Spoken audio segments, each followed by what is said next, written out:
Good evening, ladies and gentlemen. We have need of a special meeting for the Arvada Housing Authority, so I will now call to order the January 6, 2025 special meeting for the Arvada Housing Authority, and Happy New Year to everybody. All right. So with that, Ms. Rush, if you will do the roll call. Chairperson Simpson. Here. Vice Chair Mormon. Here. Commissioner Ambrose. Commissioner Davis. Here. Commissioner Pfeiffer. Here. Commissioner Marriott. Here. Commissioner Rupert. Here. Commissioner Pfeiffer. I'd like to excuse Commissioner Ambrose from tonight's hearing or meeting. All right, all votes are cast. That passes 6-0. Commissioner Ambrose is excused. All right, next we have the approval of the minutes for November 4th, 2024 Housing Authority meeting. Are there any edits or corrections to the record? Seeing none, those stand approved. Next, we have public comment. This is for issues on the Housing Authority only. Any others may wait until the business meeting after this fact. Is there anyone here to provide public comment on Housing Authority items? Seeing none, Ms. Rush, do we have any on Zoom? Nope. All right, I will close public comment portion and open it for new business. We have two items this evening, and I will open it to begin with R-HA-25-01, a resolution authorizing the Arvada Housing Authority to loan Marshall Point Apartments LP $850,000 to assist in financing an affordable housing development to be known as Marshall Point Apartments. Ms. Espinosa. And apologies, everybody, I'm getting over a cold, so I got a bit of a frog in the throat this evening. Marshall Point Apartments will provide 260 units of affordable housing at 5170 Marshall Street in Arvada. All 260 units at Marshall Point Apartments will be restricted to households with income levels averaging 60% area median income. 13 units will be offered to households earning 30% or less of area median income. Family Tree will be on site to offer supportive services to the 13 households to connect these households with medical, behavioral health, food, economic services to assist these households in maintaining their housing long-term and improve quality of life. The Arvada Housing Authority supports the Marshall Point Apartments development and offered a loan of $850,000 to assist with gap financing. The Housing Authority is requiring the developer to repay the loan in full, and it must be repaid by year 20. The details of the loan terms are provided in your packet. Marshall Point Apartments LP will receive a permanent loan from the Colorado Housing and Finance Authority, or CHAFA, not exceeding $55.5 million. CHAFA requests that the Arvada Housing Authority subordinate its loan of $850,000 to second position. The resolution before you this evening would approve a loan of $850,000 to Marshall Point Apartments and a subordination agreement that would subordinate the Housing Authority's $850,000 loan to the second position behind CHAFA. The housing team recommends approval of this resolution. With me tonight are Ben Taylor with Lincoln Avenue Capital and Sam Bradley, the city's housing development specialist, and we are happy to answer any questions that you might have. Thank you very much. I will open it for Commissioner questions. Commissioner Marriott. So I have questions about the project in general. Maybe the Lincoln Avenue Capital guy wants to answer these, or I'm not sure who does. But I want to start off with, what's the total cost of this project all in? So how much do you spend in total? I want to include the land, the cost of construction, all the professional services to get it there, the developer fee, kind of everything all together. Total, Ben Taylor, Lincoln Avenue Communities, Vice President, Project Partner, based here in Denver. The total development cost, Commissioner Marriott, is approximately $120 million. $120 million, okay. And out of that, how much of that's land and construction cost? Land and construction costs combined are going to be around $70 million. Okay. And what's the other $50 million? The other $50 million are going to be a combination of financing costs, so construction period interest. Okay. We have over $100 million construction loan on this that will be out for 36 months. So interest expense on that, legal fees, architectural fees, engineering fees, impact fees. This city alone, I think we're close to $7 million in impact fees that we'll be spending, along with developer fee. associated with it. So let's pull a couple of those out of there. The developer fee is how much? 12 million. 12 million, so about 10%. Yep. Okay. And the, you said there's construction loan and interest on a construction loan? Yep. And so how much is that? Sorry, I'm just referencing these numbers. Sure. Thank you. And by the way, course. I did get a pro forma spreadsheet today, but it's Yeah, they're very all difficult. included in there. Close to 20 million, I'd say, 22 million for construction finance. construction, and that's Yep. just the interest on the, That's interest, origination fees, legal Okay. costs, et cetera. so 20 million on construction loans. And who's providing those construction loans? JP Morgan Chase. JP Morgan. And what interest rate is that at? Call it around a 7% interest rate. About 7%. Okay.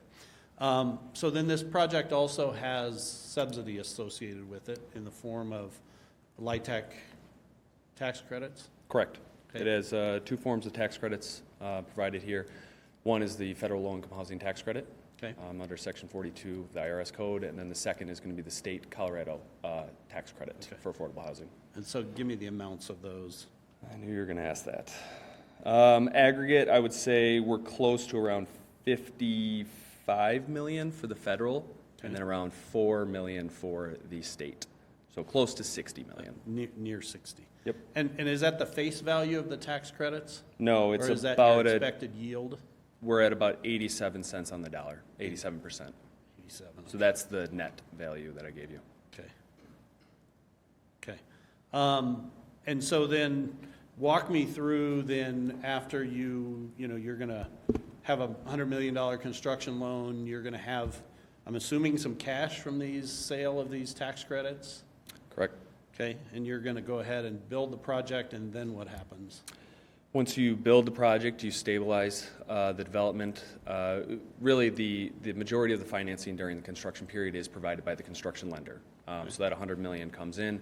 The equity investor or the individual or the group buying those tax credits I referenced, they'll provide around 10 to 15% of that equity installment at day one. We'll get the remainder after construction completion.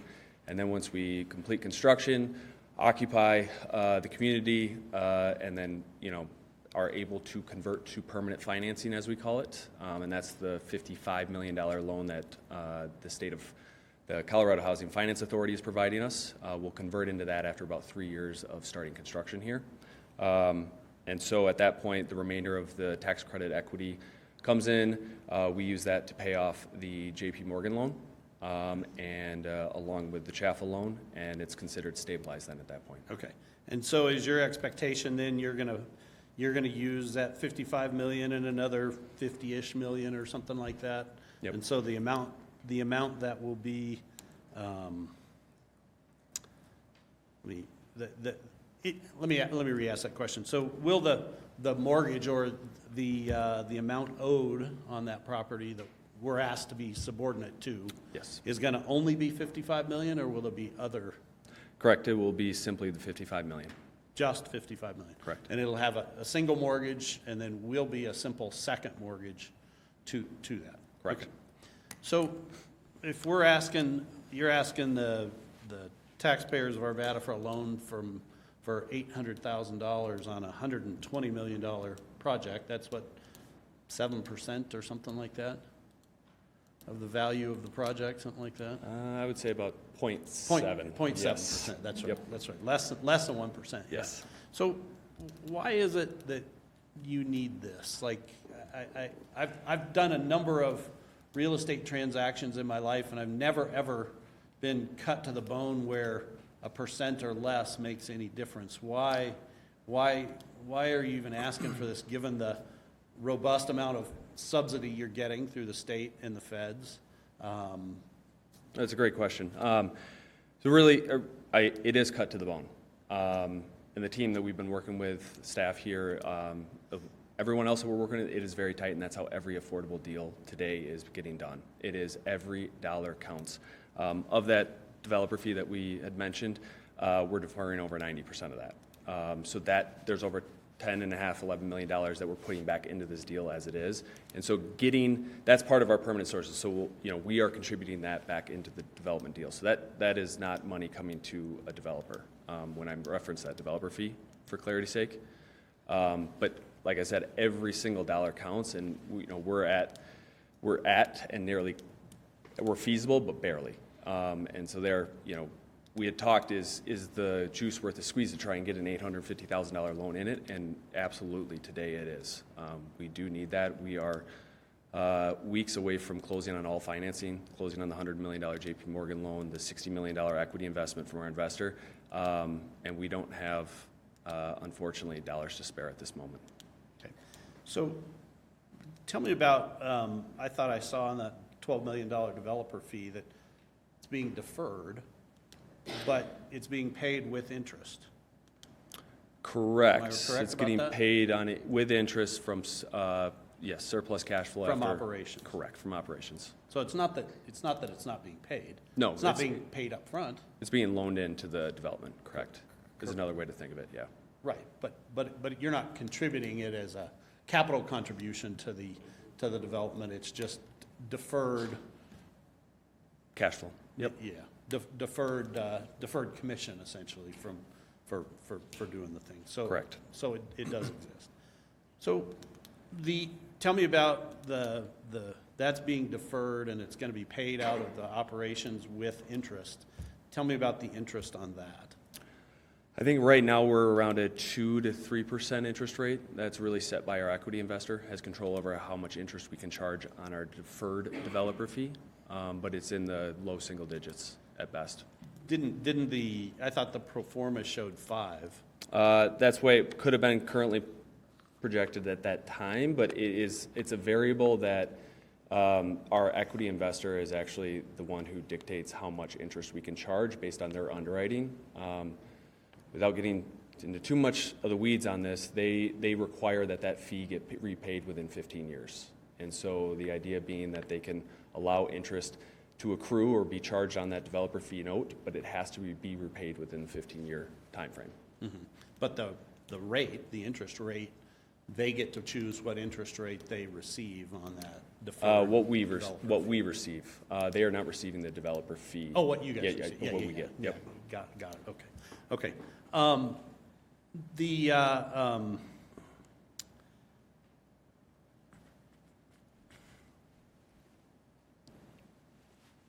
The last questions I guess I have then is more on the operations side. So after this is built, financed in these various ways and then built, you're planning to rent for certain rates. Is each apartment rented for a specific rate, or is each renter, their finances audited and their rental rate adjusted based on your audit of their finances?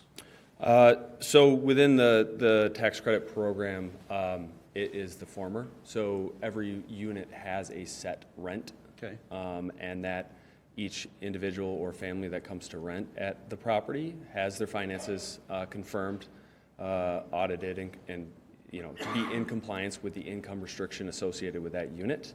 And so the rent then is set, and so is their income. It cannot exceed a certain amount. But I guess so. Maybe I didn't understand that. The question I was asking is, on your pro forma, you show a one-bedroom apartment's going to rent for $1,500 a month. Correct. Is it going to rent for $1,500 a month, or is it going to rent for 30% of whoever rents that apartment's? It is the former, so it is rented at a certain level. It is not dictated on the individual or family living there. Okay, got it. So those numbers that I saw when you used in your calculation for what area rents are, I did just a little search on stuff that's available for rent in Arvada, and you can rent one-bedroom apartments for under $1,500 quite easily. Mm-hmm. But this $1,500 is a subsidized rate, and you're figuring the rate on $1,800 or $1,900 a month, and the subsidy brings it down to $1,500 a month. But it seems like the market may be different from that. Obviously, the market's broad. There's a broad amount of stuff. So how do you come up with that? Obviously that makes a big difference in the bottom line and the operations of this, of what you charge for rent. Yeah, and I mean, with 260 units, and also as a rental market as robust as Arvada's and even Greater Denver's, I mean, you can find rentals for cheaper, right? So we look at a lot of the weighted average or average rent. When this product comes online, I think we're very proud of what we're going to be building here, and I think it will compete with even market rate rental development that's happening anywhere in the city. And so for us, we look at a weighted average in most of the market studies and what we rely on with neighboring comparable properties. We're several hundred under what a comparable rental would be. And so for us, that I guess gives us the comfort in knowing that, we're going to be able to obtain those 60% of area median income rents, which effectively, for all intents and purposes, this is saying a family or individual making 60% of the average income for this county is able to afford at, 30% of their income, generally speaking. But, so for your comparables, are you comparing to other new apartment developments? Is that There'd what be you're other basing it new, on? yep, other opportunities or rental properties that people could rent at, I suppose. We look at, there's a comprehensive market studies that go through the 100 pages long that look at every kind of comp, whether it's home rentals, whether it's new builds, existing rentals in the market, to kind of establish what those rents, what we can support is on our property. Yeah. I guess what I don't understand is, are we trying to just, brand new stuff is always more expensive than used stuff. And this appears to be just subsidizing brand new down to used price. Is that kind of what the goal is here? Or I wouldn't say that's the goal. I think it's providing, it's also providing 30 years of that ability to have a 60% AMI restricted property. So when I started doing this about 15 years ago, 60% AMIs were pretty comparable to market rents in a lot of markets. Today, we're starting to see 70 and 80%, and we're continuing to see that growth. So like today, it is maybe $200 cheaper than a comparable property, or even $400 if you want to live in a more luxury type property that's new and market rate. But I also think that it's an investment in the future, that you're going to have long-term affordability at this property, where we cannot increase rents 10% or 20% when we feel like it. We will be dictated based on the incomes of the county, and that's kind of how the program was built and what it's founded on. Okay. If that makes sense. And if the market were to go down, can your rents go down? No, so that was fixed actually in the Great Recession. There was legislation passed, it's called hold harmless, so our rents can never go down, but they can, so they will hold at that level until incomes catch up to it again. Or go up? Yep, but quite honestly, during that time, during the Great Recession, we had a lot of properties where, you could charge $1,000 for a one-bedroom, but you were charging $800 because that's what the market dictated for your rents too. So we have a ceiling, but we don't have a floor, if that makes sense. So the rents can go down? The rents, from a market perspective, correct, but what HUD allows us, like we have that ceiling, you can charge less if you want or need to. Yes. Right. I think that was the question I asked is. Understood, yes. If the rental market goes down, you can go down too. Correct, Okay. yes. Okay, got it. Okay, last question. The loan you're asking us to make you, we're going to make it to you at 3%, is that correct? 3.5, I believe. 3.5%. And how does that compare to what the market for a $800,000 loan is these days? It depends on, repayment provisions. I mean, there's a lot to it. It's subordinate debt, obviously, but, what we've kind of structured here, which is unique, honestly, for subordinate debt. A lot of times we go, and I know you guys have seen this before, is the, Division of Housing here at the state provides a lot of subordinate financing for projects. They will be 100% subordinate, subject to cash flow. This loan, we've agreed to pay your interest current, so that'll be a hard pay or hard requirement for us to pay each year. So I think there's some value to that to decrease the interest rate. Again, the state does provide their gap financing at 1% typically. Right. So, but we're not the state. I think the question I was asking you is, if in the market, if I were going to go and try to buy, try to get subordinate financing, a second mortgage, subordinate financing on a project I were doing or on housing that I own, what would I expect to pay for that financing? I mean, to be quite honest, it would be north of 3.5%. That's market. Now that's, isolating this issue to one thing. How much north of that? Just give us a range or I would say idea. high single digits. Okay. So it'd be 7-8%, something like Correct. that? Okay. All right. That's all I have. Thanks. Yep. Do other members of the commission have questions? If not, I have a few.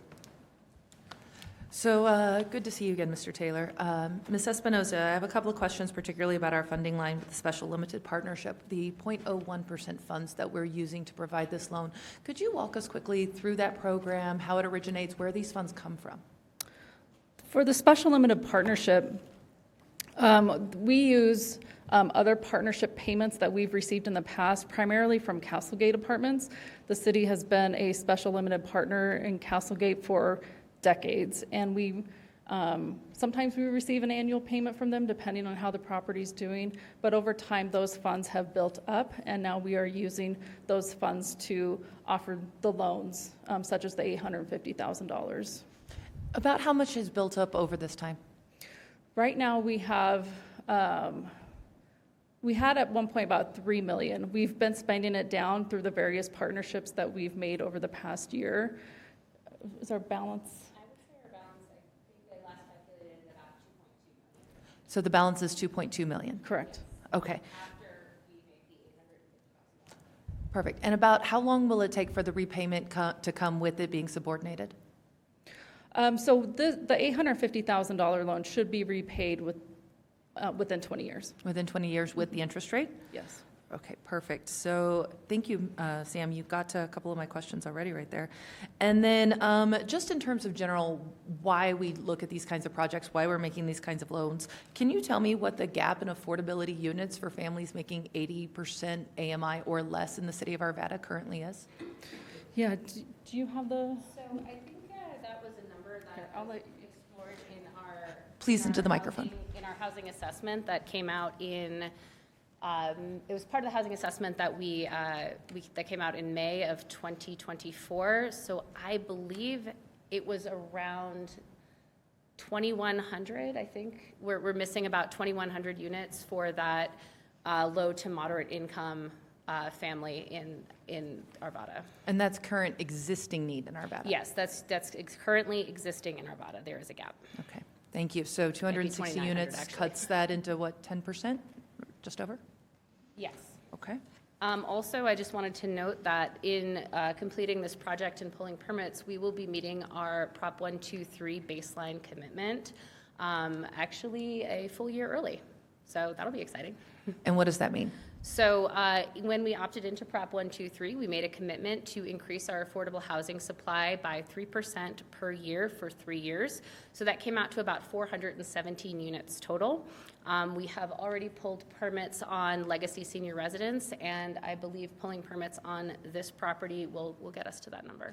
And does that keep us eligible for future funding, or how does that work with the state? Well, that means that we have met our commitment to the state, so we will not, so in 2026, when the choice comes to opt back in, if we would like to, we will have the choice to be able to do so, because if we do not meet our baseline within that 3-year period, there's a 1-year holding period where we cannot opt in, so we will have the ability to opt back in, and opting back in will again come with another 3-year commitment.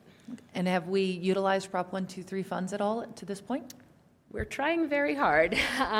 We have submitted an LOI for Prop 123 land banking. We did it last year. Unfortunately, the property, upon closer inspection, it just was not going to work.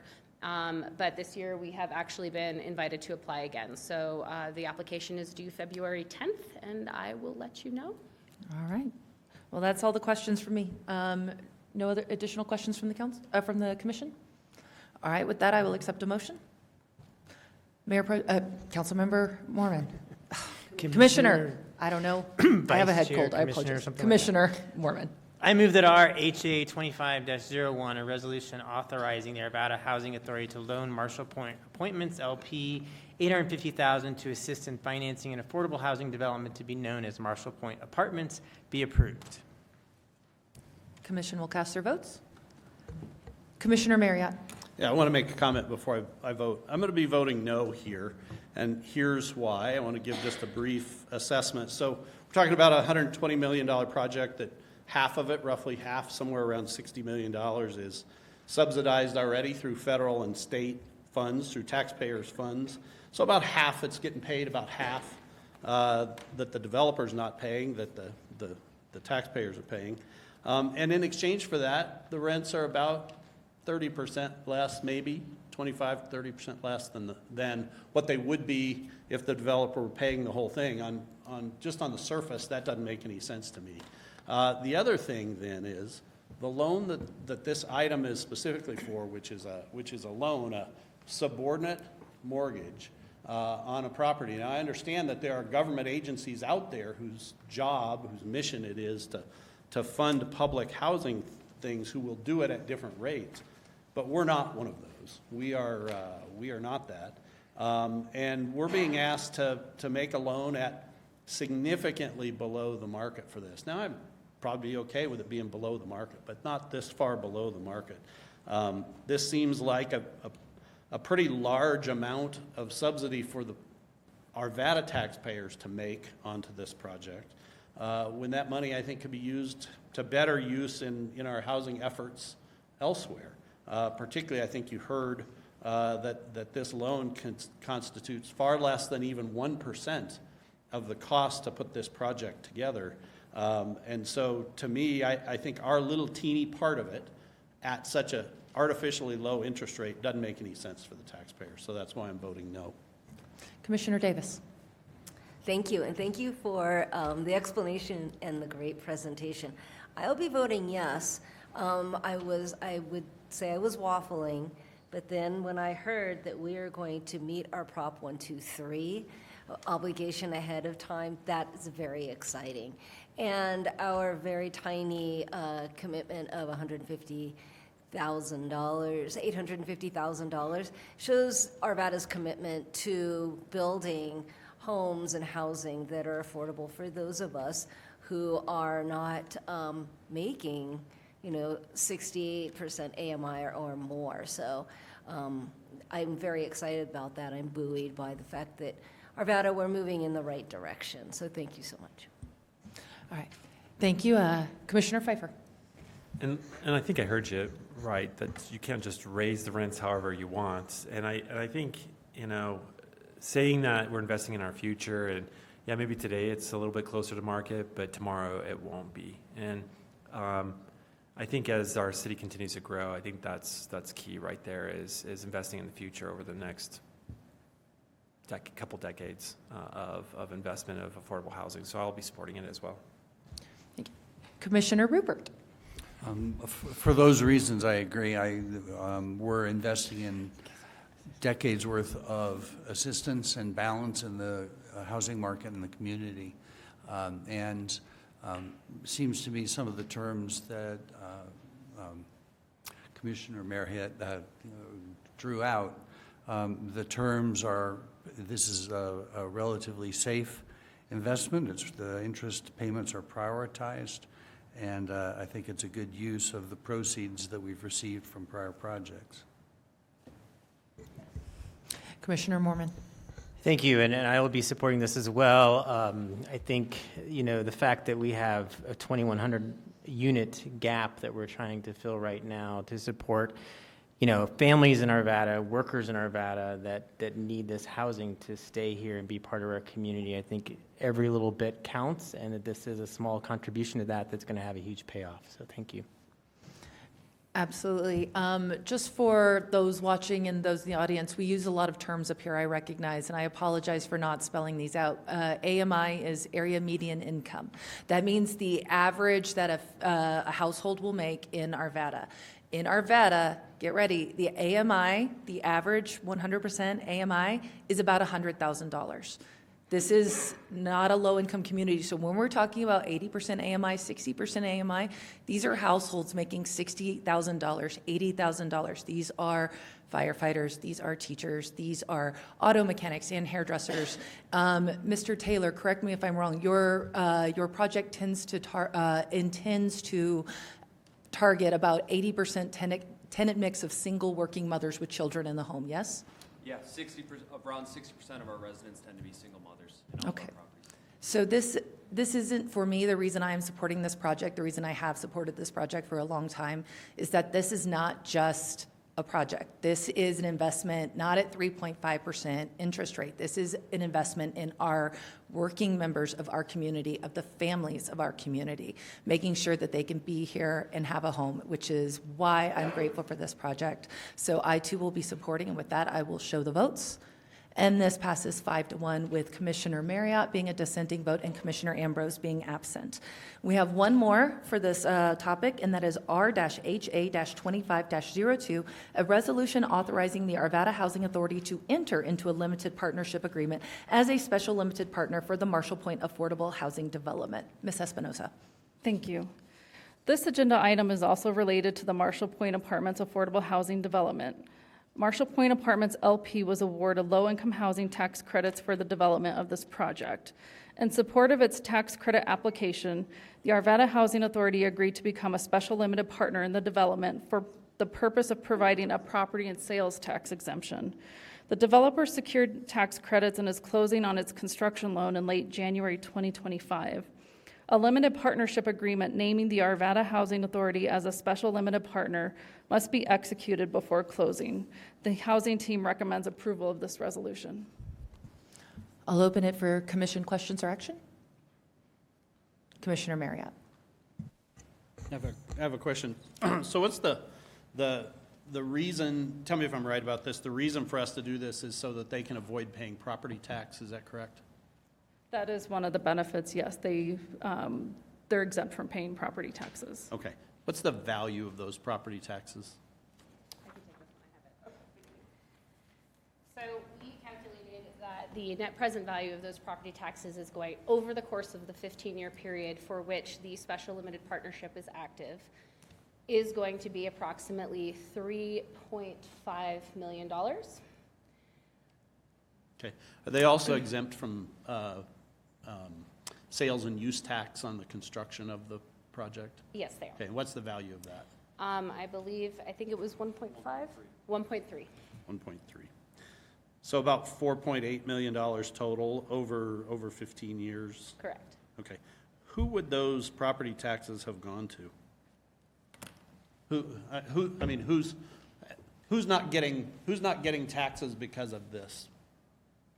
I believe the state would be collecting those taxes, correct? Yeah, the state and county. Okay. So if I'm right, it would be about the property tax part of it, about half of that would be the school district, is that correct? I believe so. Okay. And about a quarter of it would be the county? Mm-hmm. Okay. And the fire department and the Apex Rec District? Correct. Okay. And the city of Arvada, even 5% of it or so? Okay. And then the sales and use tax, that 1.4 million, that would be about half to the state, is that correct? Or is the state portion of those sales tax exempted? The state portion is exempt. Yes. It is, okay. So the state would be about half that 1.4 million? I'm not sure about the percentage. Okay. Okay. And but the city would be a part of it too? Okay. And a little less than half, maybe? Okay. Okay, thank you. Any additional questions or action?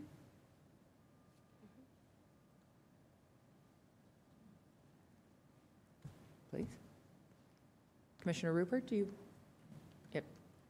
Oh, no, I need a motion. All right, thank you, Commissioner Pfeiffer. All right, I went too far. I move that RHA 25-02, a resolution authorizing the Arvada Housing Authority to enter into a limited partnership agreement as a special limited partner for the Marshall Point Affordable Housing Development be approved. All right, Commission will cast their votes. Commissioner Davis. Yes, I just wanted to clarify for everyone that this 3.5 million, 1.3 million, that's over a 15-year period, correct? So That it's is not correct. like this lump sum tomorrow is going away. Yes, Okay. and I would also like to point out that we are receiving, in a form of a special limited partnership fee, $500,000 given back to us at closing. So we are not collecting nothing. And we are also implementing a sort of payment in lieu of taxes. I hate calling it a pilot because they're technically exempt, so you just sort of circular logic there, of $50 per unit per year with a 3% escalation. At the end of the 15-year period, and this is new, I don't know of anyone else who is doing this, the tax exemption is not forever. We have a choice of either the property will carry 15% of their taxes with their cash flow, which they should have by then because the deferred developer fee will be completely paid off, or we can all come back to the table and renegotiate another lump sum payment. So this is only to get the property built, running, financially stabilized, pay off its debts, and then we as the city are going to be coming back in and making some collections. If I could also add to that, too, that $500,000 payment that we're receiving, that will allow us to support additional projects that we're in discussion about. So it's important for us to receive these payments so that we can continue to build up the pipeline of affordable housing in Arvada. Thank you. Commissioner Marriott? Yeah, so I'll be voting no on this motion, and here's why. These projects are, obviously, we're talking about very large amounts of money here. There are lots of people making profits on this. Everybody from Lincoln Avenue Capital, whoever constructs it, whoever sold the land, all the people doing the professional work, the architects, the engineers, the financial people who will do all the financing stuff, and everywhere in between, as well as the people who then operate this. And in exempting this from property tax, you're taking money out of the school. I think we just heard the mayor asked a question, said 80% of it's going to be single women with children. Well, those children certainly are going to need to go to the schools. And, taking the money away from the schools, I don't find that to be an appropriate use of this unique authority that we have. I also mentioned that the county has some hand here as well, and the county provides human services, and some of these folks will need human services, but yet the county will not get any funding to provide those human services.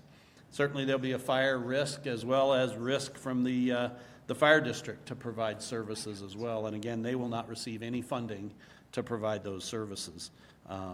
Same with the rec district, and same with the city of Arvada. The city of Arvada will be providing some services here from which we won't get paid. And I particularly find the little shell game that gets played with these to be a little unappealing, where we exempt them from property tax from a bunch of different entities, and in exchange for that, we get a $500,000 payment. And to me, I'm not a fan of that kind of stuff at all. I think it's playing a shell game. I think it's hiding subsidy from the voters, and I think we ought to be more honest about it. And property tax that funds these basic services that we all need, things like schools, things like county government, things like fire protection, things like recreation, that those things ought to be spread flatly and evenly across everybody. And when you start using this unique power that we have to exempt them, I think it's an abuse of that power.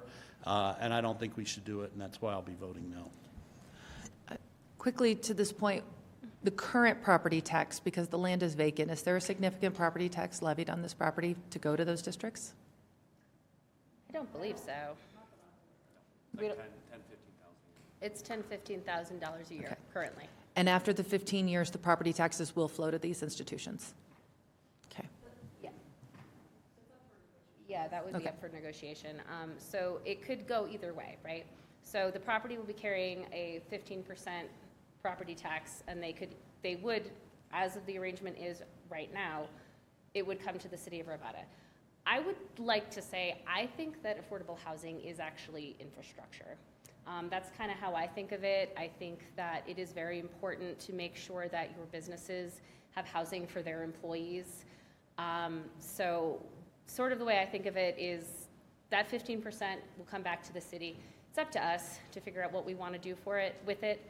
Right now, the current plan is we would put it in the Arvada Affordable Housing Fund, which we would use to loan out to other affordable housing properties and support other affordable housing initiatives.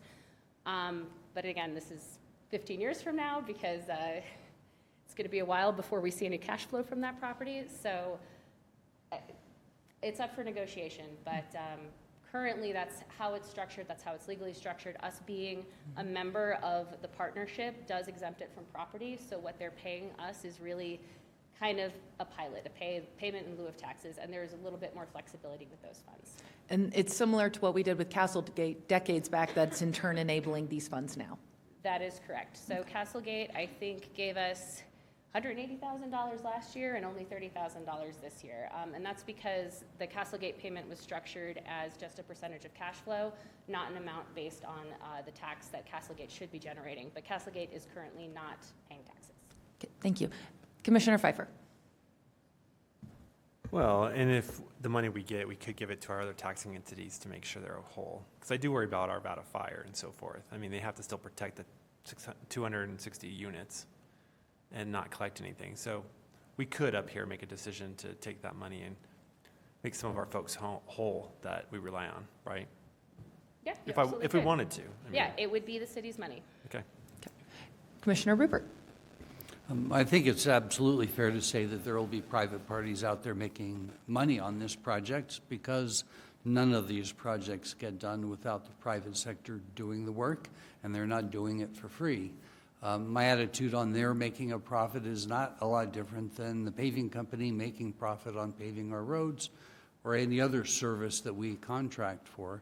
We haven't, I don't think, heard any testimony that suggests that anyone's making an untoward profit here, and that may be the case, but I just haven't heard that testimony.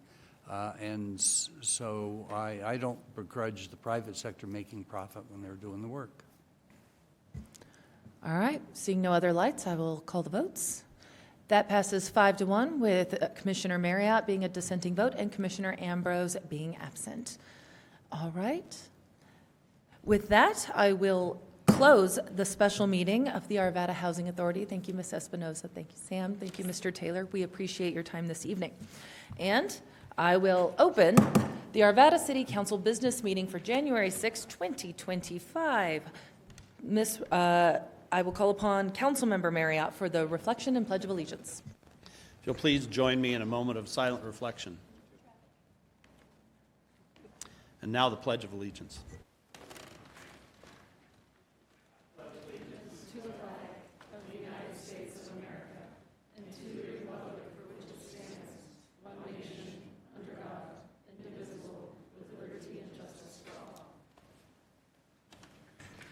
Thank you. Ms. Rush, if you'll do the roll call. Mayor Simpson. Here. Mayor Pro Tem Mormon. Here. Councilmember Ambrose. Councilmember Davis. Here. Councilmember Pfeiffer. Here. Councilmember Marriott. Here. Councilmember Rupert. Here. All right. Thank you, everybody. Councilmember Pfeiffer. Yeah, I'd like to make a motion to excuse Councilmember Ambrose from tonight's business meeting. All right. There's a motion to excuse Councilmember Ambrose. All members will cast their votes. All right. That passes 6-0. Councilmember Ambrose is an excused absence this evening. All right, so next we have on the item the approval of the minutes for December 16, 2024 City Council. Are there any edits or corrections to the record? Seeing none, those stand approved. Next, we have recognitions and communications, and Mayor Pro Tem Mormon, I believe you have the proclamation for National Radon Month. Yes, thank you. And I believe we have Tracy Volkman here that will be receiving this. Please come on down. It is my pleasure to present this proclamation. Whereas January is National Radon Action Month, and all Jefferson County residents are strongly encouraged to test their homes for radon. And whereas radon is a nationally occurring, invisible, odorless, radioactive gas that is the second leading cause of lung cancer in the United States, contributing to as many as 500 lung cancer deaths in Colorado each year.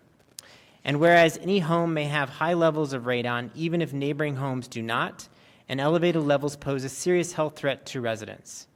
And whereas approximately 50% of Jefferson County homes have radon levels exceeding the EPA recommended action level of 4.0 PCIL picocuries, I was going to get it, per liter of air. And whereas radon testing is easy and inexpensive and identified radon problems can be fixed, and whereas all Jefferson County residents are encouraged to protect their families from the serious health risks associated with radon by reducing any elevated radon levels found in their homes, which can be effectively accomplished for the price of a typical home repair. And whereas Jefferson County Public Health, the Colorado Department of Public Health and Environment, the U.S. Environmental Protection Agency, and the American Lung Association are supporting efforts to encourage Americans to test their homes for radon, have elevated levels of radon reduced, and have new homes built with radon-resistant features. Now, therefore, be it proclaimed by the Mayor and the City Council for the City of Arvada, Colorado, that January 2025 be designated as Radon Action Month in Arvada, dated the 6th day of January 2025. Thank you.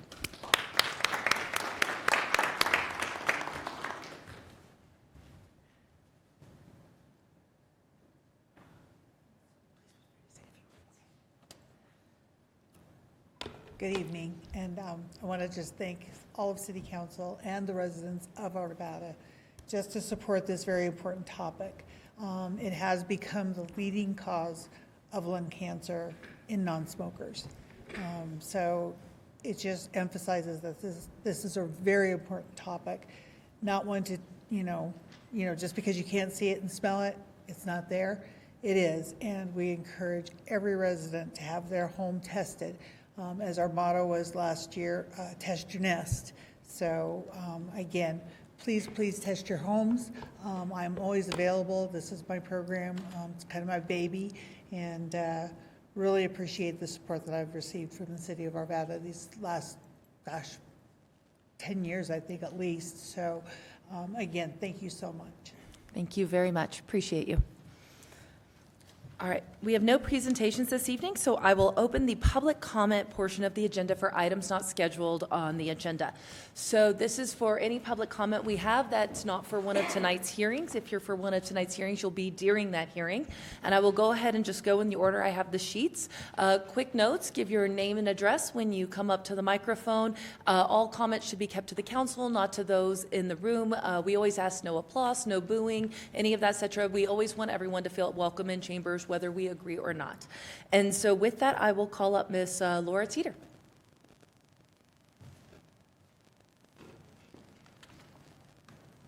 Hello, Mayor Simpson, council members. Laura Teeter, 61st and Xavier, Arlington Meadows. I oppose the use of the property at 4905 West 60th Avenue, formerly the Early College of Arvada, as a homeless shelter, a navigation center, a 24/7 emergency shelter, or for any other homeless services, including but not limited to any other nonprofit or for-profit activities related to homelessness. Placing such services in residential areas will have serious consequences, including increased crime, disruption of neighborhood safety, and decreased property values, issues that have been documented in similar communities. Plans such as these fail to address the root cause of homelessness, focusing on short-term relief rather than long-term solutions. I believe the mayor, council members, and the city are out of their depth in grappling with homelessness. The December study session on homelessness did not result in a plan or a North Star. The city must first define its vision and its actionable steps regarding homelessness. The one and only community town hall meeting regarding the ECA was held last September with promises for subsequent town halls. The city received over 170 index cards attendees completed with their questions and concerns along with their contact information. What happened to those cards? Is any meaningful response from the city going to be made? What happened to those promised future town hall meetings? During an October City Council meeting, Commissioner Pfeiffer proposed what he termed as a regrounding, meaning an opportunity to learn what the community needs and wants, to shape what this looks like and have a conversation, including thoughts as to timing, getting a group of people together in a room and talking around the table with new people at the table, which I understood to mean the residents of Arlington Meadows. I was hopeful that an advisory community would be created, or I meant committee would be created, and that our neighborhood would have a voice. a seat at the table, and that there would be transparency. And this is still my hope. The residents of Arlington Meadows are absolutely engaged and concerned about our community, the future of our neighborhood, and the future of the former ECA property. In 2025, I challenge our mayor and our council members to listen to the residents of Arlington Meadows, engage with us, and shape all of our future together. Thank you. Thank you. Next, we have Tracy Kent.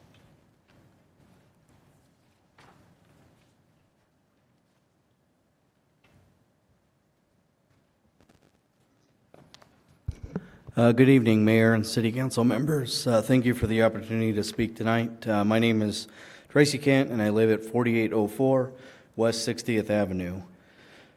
And I am a concerned resident of Arlington Meadows. I come before you today to express my opposition to the proposed navigation center in our residential area. First and foremost, let me make it clear that I am not against the idea of a navigation center. I understand the importance of providing support and services for individuals experiencing homelessness. It is crucial that we address this issue compassionately and effectively. However, my concern lies with the location of the proposed center within a residential neighborhood where families, children, and longtime residents live. The safety of our children is my greatest concern. As parents, we trust our neighborhoods to provide a safe environment for our kids to play, walk to school, and engage in the community. A facility like this, located so close to homes and schools, puts that trust at risk. The potential for increased crime, drug use, and other unsafe behaviors that may accompany such a facility is something I cannot ignore. We simply cannot place our children in an environment where their safety is compromised. Additionally, this proposed center will change the character of our neighborhood permanently. Once established, the presence of a large transient population will alter the community dynamics. It's not just about the center itself, but the ripple effects it can have on the property values, neighborhood cohesion, and the sense of safety and security that we all cherish. Our homes are an investment, not only in terms of finances, but in the sense of belonging and peace of mind. This proposal threatens that. I want to emphasize again, I am not against helping those in need, but there are other, more suitable locations for such a facility.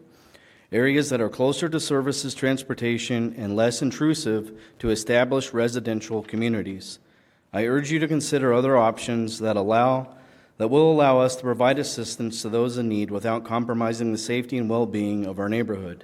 Thank you for your time and attention. I trust that you will take our concerns seriously and work toward a solution that balances compassion with the safety and stability of our community.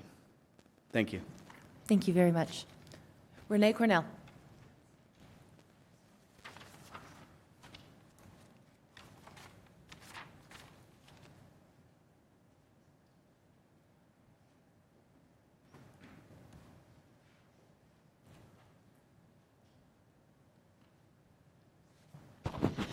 Good evening. I'm Renee Cornell, 13633 West 64th Drive, Arvada, and I'm here tonight to talk to you about the proposed navigation center at 4905 West 60th.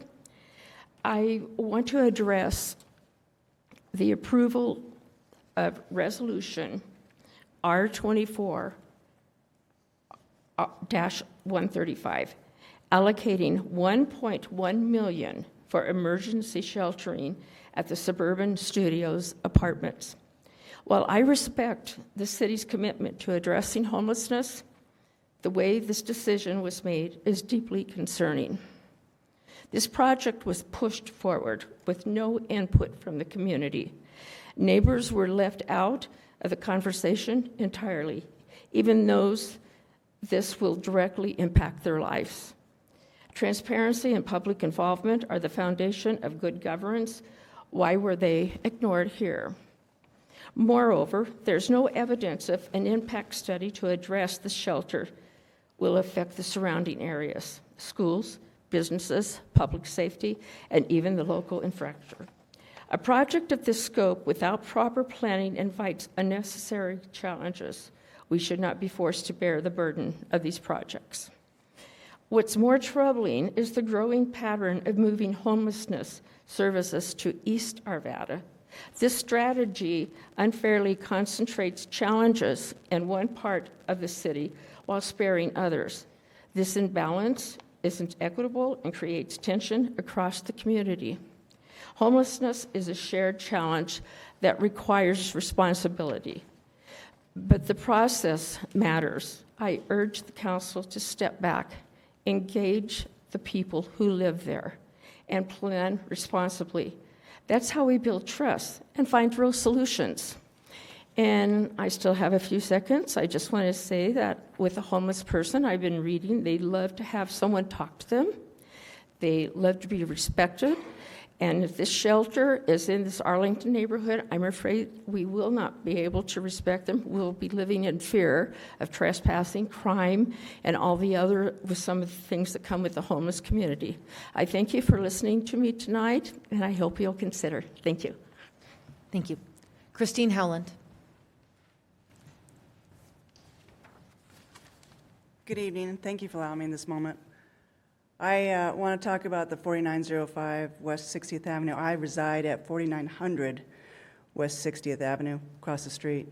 And I bring to the council members' attention of what has occurred the last couple months. With the visible appearance of the law enforcement in that building and using the facility as their training location for the SWAT and their K-9 units has ironically lowered the sense of homeless people and the crime along 60th Avenue. However, it's pushed it more east and a little bit more northeast from that. So I would like to encourage the council member to look at and have communications with our law enforcement to continue using the building as a training facility to increase the fact that we have law enforcement there in the neighborhood would be very beneficial, has been very beneficial for the neighborhood the last couple months. I put out there for the notice of our community that not to be alarmed, that the police department is only doing training exercises, but it has shown that they are present and present in the community, and so I appreciate that. I also want to add, though, in terms of the traffic conditions that we're having along West 60th Avenue has increased to the point where the road has deteriorated so much that we need a little bit more attention for the maintenance, if you will, of the city for the roadway. I have been contacted by the traffic division. They said they were going to do a survey in terms of how much volume of traffic goes down our street of West 60th Avenue. I have not seen any action on that in the last month, and that needs to be stepped up a little more. This is an ongoing situation we've had for the traffic along West 6th Avenue for quite a while. If the city council can please reach out to the traffic division and find out what they had, which is Councilwoman Ambrosia has done for us, I would like that to continue. If they can continue on and look at how much traffic we have up down 6th Avenue, with the addition of adding some sort of traffic resources such as more speed signs, because there is only 2 posted along the whole street and we need more, or some sort of traffic control device along the street. Thank you for your time. Appreciate it. Thank you very much. Nancy Mao, apologies. Okay, thank you very much. Mindy Moore.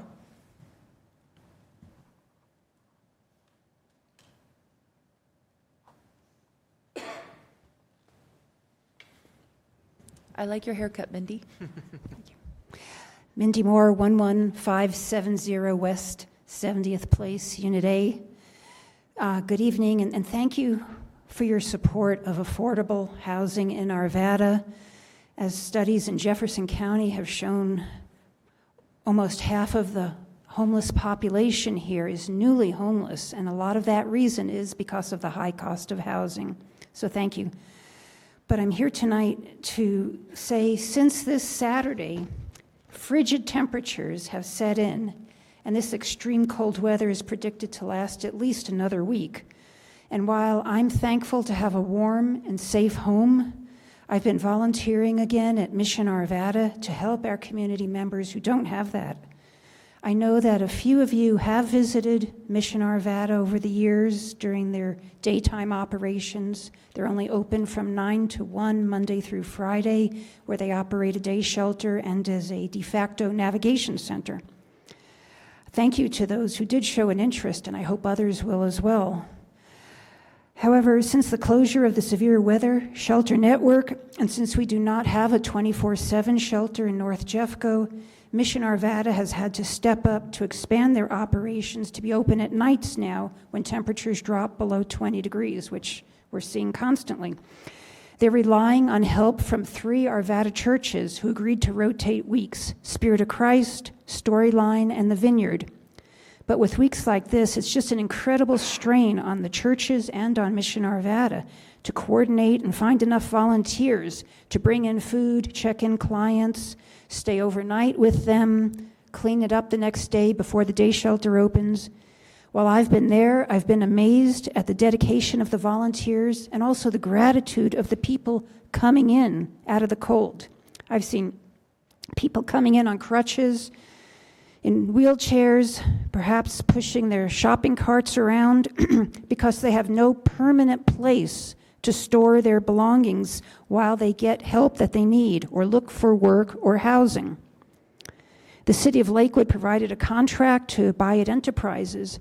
So in Lakewood, they're using contract resources at Recovery Works to do this work. They're not just trying to rely on coordinating with churches and trying to round up volunteers. I'm speaking tonight to make everyone aware of the great need coming up for volunteers at Mission Arvada and also to commend them. They help over 1,000 unique people from Jefferson County every year. And a lot of these, almost 50%, are Arvada residents, and the others are from Jefferson County. So again, I urge the city to please support getting a full navigation center and 24/7 shelter, as our neighbors in Lakewood are doing. Thank you for your consideration. Thank you. Next is Monique Lunny.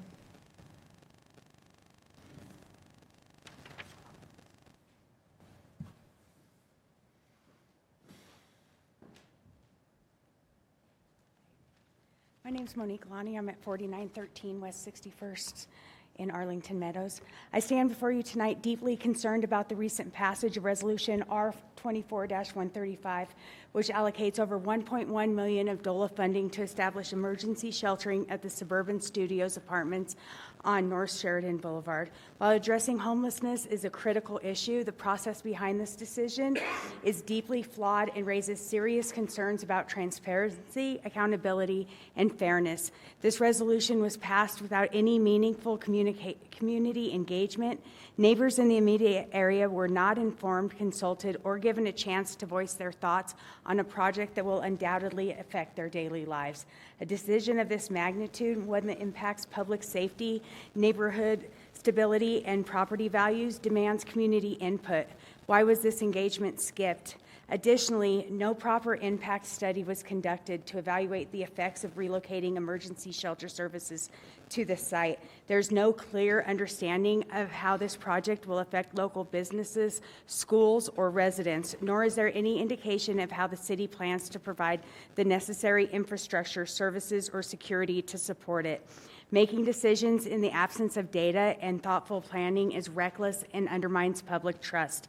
This decision also seems to align with the city's broader strategy of relocating homelessness services to East Arvada. This approach unfairly overburdens one part of our city while insulating others from shared responsibilities. It sends a troubling message that some neighborhoods are more deserving of protection and stability than others. And I must ask, have we learned nothing from our experience with the early college of Arvada? That situation taught us the devastating consequences of making rushed decisions without proper planning or input from the community. It costs everyone time, money, and the stress of dealing with the unknown. We are now repeating the same mistakes. The lack of transparency and engagement engagement with residents near suburban studio site mirrors the very failures we should have learned to avoid. Decisions made in isolation from the communities, they impact, erode public trust, and create division instead of unity.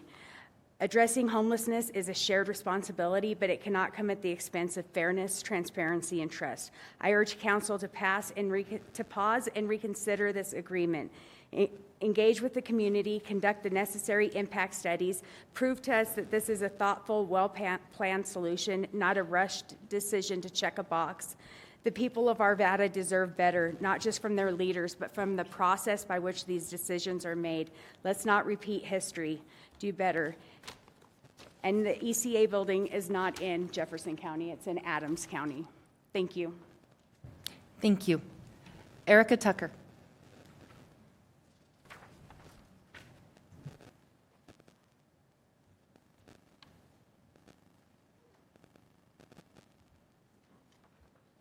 Good evening, Mayor and City Council members. My name is Erica Tucker. I have multiple undergraduate degrees in molecular biology, allied health, and in addition, I have a graduate degree and master in divinity and religious studies. I am a former interfaith hospice chaplain. My intention today is simply to humanize the Palestinian struggle from oppression and bring attention to the genocide being funded by our tax dollars. Angela Davis, while visiting Colorado, said, quote, "Palestine is a moral litmus test for the world," end quote. We're witnessing the first live-streamed genocide in history. I was taught, along with everyone in this room, never again. I assume that meant for everyone and not just for our Jewish brothers and sisters. The UN is now reporting that, quote, "Gaza is home to the largest number of amputee children in modern history. 40% of Gaza is under the age of 14. I want to be clear that you do not need a graduate degree in religion to understand this is not religious. This is genocide and has sadly happened before. The United States is part of the Geneva Convention, which is why I can no longer stand under that flag for freedom while our elected officials sign bombs to be dropped on a population of 40% children, now the largest population of amputee children in modern history. Save the Children reports that, quote, "Every day 10 children lose one or both legs with operations and amputations conducted with little to no anesthesia due to Israel's continuing siege. 10 children every day. Bombing and killing over 41,909 Palestinians is not the answer. Denying clean drinking water for an entire population of mostly children is not the answer. Orphaning 18,000 Palestinian children is not the answer. Injuring nearly 100,000 Palestinians is not the answer. Rendering 34 hospitals inoperative is not the answer. Killing nearly 1,000 medical workers is not the answer. Attacking safe zones is not the answer. 7 mass graves with 520 recovered bodies is not the answer. Selective empathy is not the answer. Valuing one life over another is not the answer. I want to be clear, advocating for the human rights of Palestinians does not mean that you are anti-Semitic. Being against the Israeli government, against Palestinians and their opposed apartheid does not mean you are pro-Hamas. Advocating for the human rights of Palestinians does not mean you are pro-ending Jewish lives or anti-Semitic. Empathizing with the ethnic cleansing of Palestinians does not mean you do not empathize with the murders and violence of our Jewish brothers and sisters. Silence during this genocide will be studied by our future grandchildren in government halls like this everywhere. Thank you, and I'll see you all again soon. Thank you. Forgive me for how I pronounce this next one. Joy Athanasu?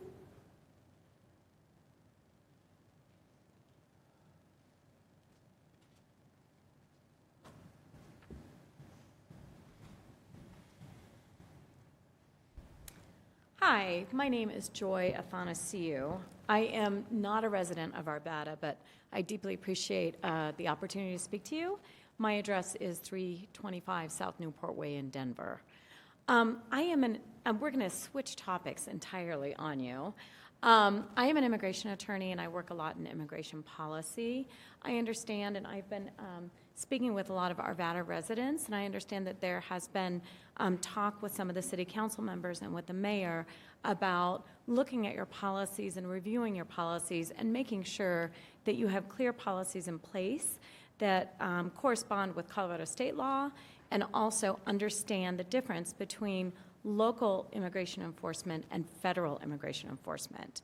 And a group of community members in Arvada are asking you to please make sure and have rigorous policies in place to keep federal enforcement federal. As a city council, of course, your job is to serve the residents of Arvada. Your job is also to be good stewards of Arvada city taxes. In looking at it from a tax perspective, you didn't think I would talk about taxes, did you? Looking at it from a tax perspective, that's really what this conversation is about. It's about what dollars are being used in what ways. Federal immigration enforcement is paid for out of our federal tax dollars and governed by Congress. Immigration has the largest police force in the United States. In fact, our immigration enforcement is larger than all other federal law enforcement combined and larger than any other country in the world. So what we are asking is that local municipalities respect that and not get involved. And getting involved in immigration enforcement comes at a strong cost to local municipalities. And here's where we talk about taxes. Local police should be doing the job of local police. And when they do the job of our federal immigration enforcement, city taxpayers get stuck footing that bill. And that bill can be very high. Just to give you an idea, as of 2017, Colorado law enforcement agencies spent more than $13 million annually to enforce federal immigration laws. Our Colorado taxes shouldn't be going to federal immigration enforcement. Just like the state level, city taxes shouldn't be going to federal immigration enforcement. And it's not just the resources of the police. It's also looking at city liability. Many cities have been held liable for unjustly detaining immigrants on behalf of federal law enforcement. So I just want to have you consider that in a non-passionate way. Thank you for your time.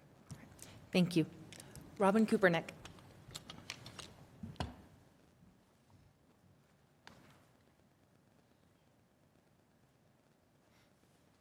Hi. So I'm Robin Kupernick. I live at 10433 West 62nd Avenue in Arvada. Thank you all for what you do to serve Arvada and for listening tonight. I've lived in Arvada for most of my life, and I love my community. I want to do what I can to help keep Arvada safe from the fear, hate, and disinformation that we see on our national news.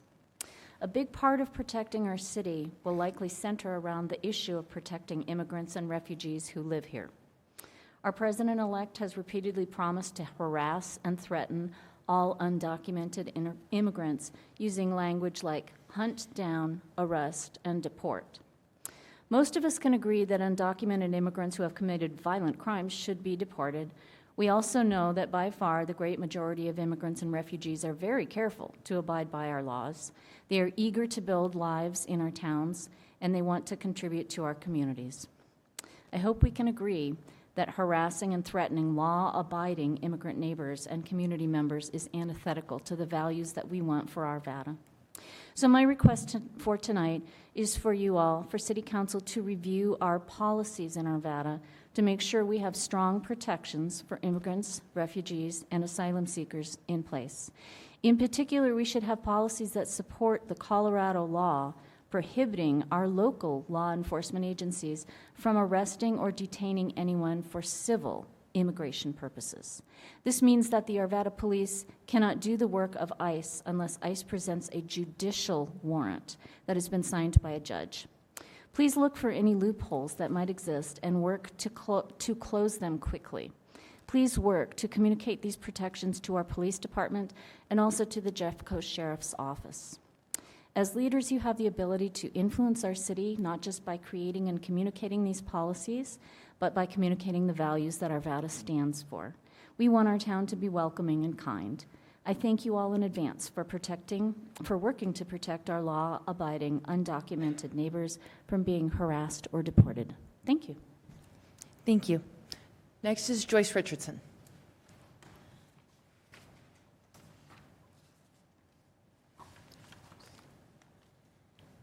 Good evening, councilors and mayor. Thank you for listening to me tonight. I'm going to be a broken record, but I live at 6521 West 69th Way in Arvada, and I'm here to ask that the council do all in its power to protect our immigrants in Arvada. I especially ask that our police department not cooperate with ICE, and I hope for a statement from the city regarding protections and being a strong immigrant protecting community. So thank you. Thank you. Bruce Morrison.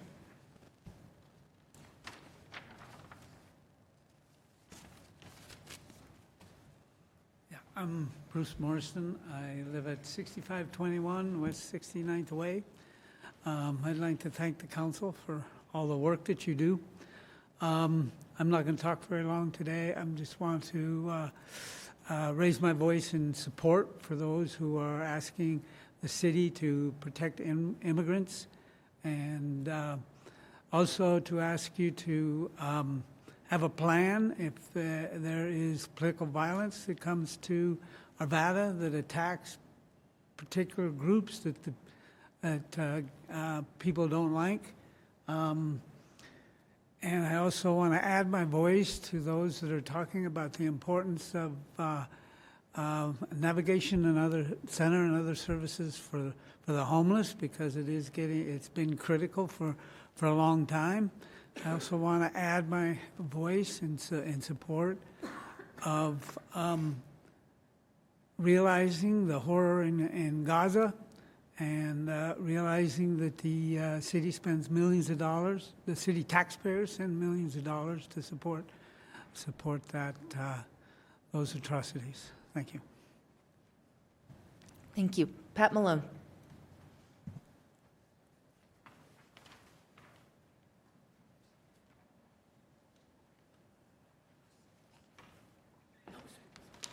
Good evening.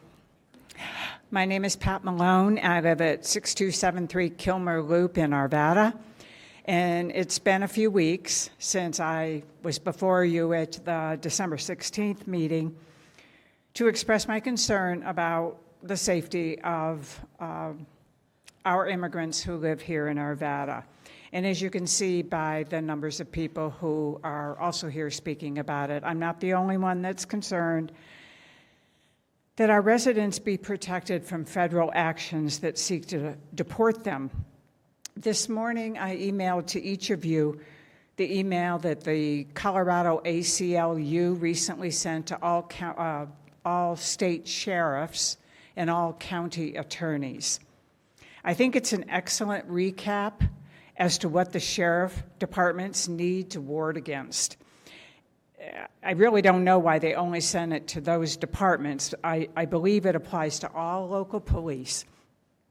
And what it says in part is, quote, aiding in federal authorities' threatened tactics would betray our deepest values and risks violating state law and the state constitution, exposing you and your officers to personal liability and the government agency you serve to substantial potential costs, end quote.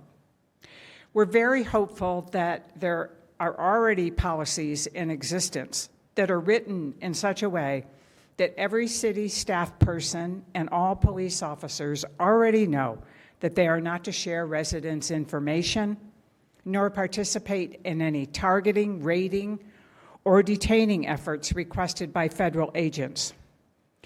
We're also hopeful that policies include what repercussions will apply if those policies aren't followed.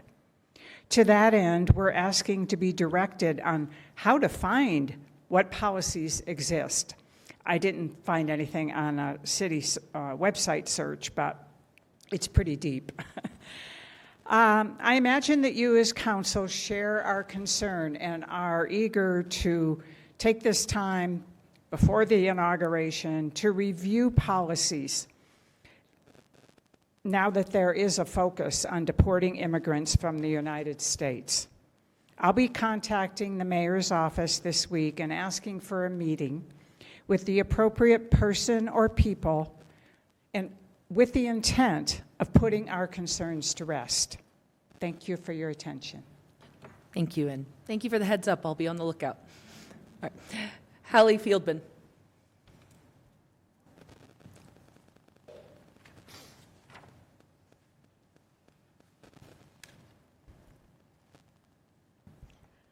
Good evening, Madam Mayor and City Council members. I appreciate being able to speak with you tonight. At the beginning of this business meeting, we stood and pledged allegiance to the flag, and to the republic for which it stands, for liberty and for justice for all. And it struck me very hard during that part of the pledge that that's exactly what we're trying to discuss right now. The preceding speakers, a number of them have spoken beautifully, eloquently, powerfully about the thing that I wish to address tonight too, so I'll be very brief. As of today, I learned that the federal government is taking increasing measures to weaken state and local protections against enforcing federal laws. So I just want to add my voice to the others that have preceded me to guard against this, to be really clear with Arvada residents where you stand and what protections are in place to protect immigrants here who, as others have said, contribute so much to not just our quality of life, but to our tax base, which those two things seem very different, but they are both of value to all of us. So that's all I want to say right now, and I thank you for paying attention to this. We have 2 weeks. Thanks. Thank you.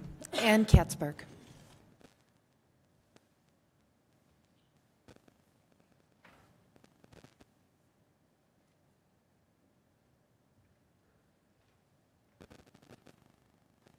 Good evening, Mayor Simpson and council members. I'm Ann Katzberg. I moved to 15062 West 69th Place, Arvada, in June of 2023. And I moved to Arvada because I wanted to live in the Geo's neighborhood. Part of the reason behind that is that I care deeply for our future. And Arvada has brought many gifts, and I love living in this wonderful city and appreciate your role as council members, setting agendas that perpetuate a vision for our future. On the website for Arvada City, I read the mission statement, which states we are dedicated to delivering superior services to enhance the lives of everyone in our community. It also goes to talk about values.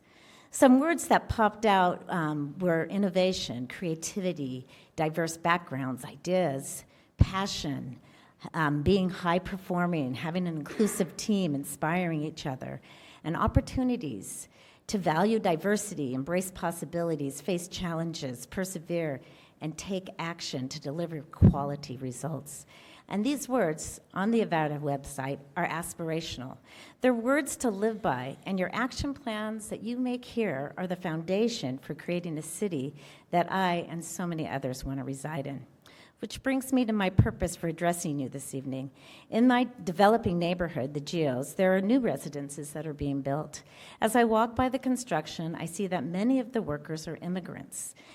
In Colorado, we are so blessed with the diversity in our population and are dependent on this workforce provided by the immigrants that reside in our state. The presence of immigrants allows our community, and in the words of Arvada's art values, to embrace possibilities, persevere, and take action to deliver quality results. In my former role in my school district that I worked in, I worked side by side with management to ensure that policies were being adhered to, trust and a common understanding provide security and a healthier workforce. Colorado has immigration laws that protect our citizens and prevent the government from being involved in immigrant detention and restricts the government participation in civil immigrant detention. So I'm appealing to you to ensure the safety of everyone and carry out the law and protect our immigrants. It's ironic to me that in this current time, we are threatened as a society by immigrants. Most citizens in our country are immigrants or descendants of them. I'm a third-generation citizen, and my grandmother was undocumented. She came to this country under the visa with another family, and if she hadn't have made that voyage from Hungary, she would have perished with the rest of our family. I believe that our nation is better off having my family and future generations. My daughter works at the School of Mines. She supports students. My nephews are professors in universities. One of my nephews is an assembly member Ms. in Katzberg, California. quickly, your time is Thank you. expired. I just am asking you, please enforce our policies, protect our immigrants as our community for our future, and because it is the ethical thing to do in these times of uncertainty. Thank you. Sebastian Gunther.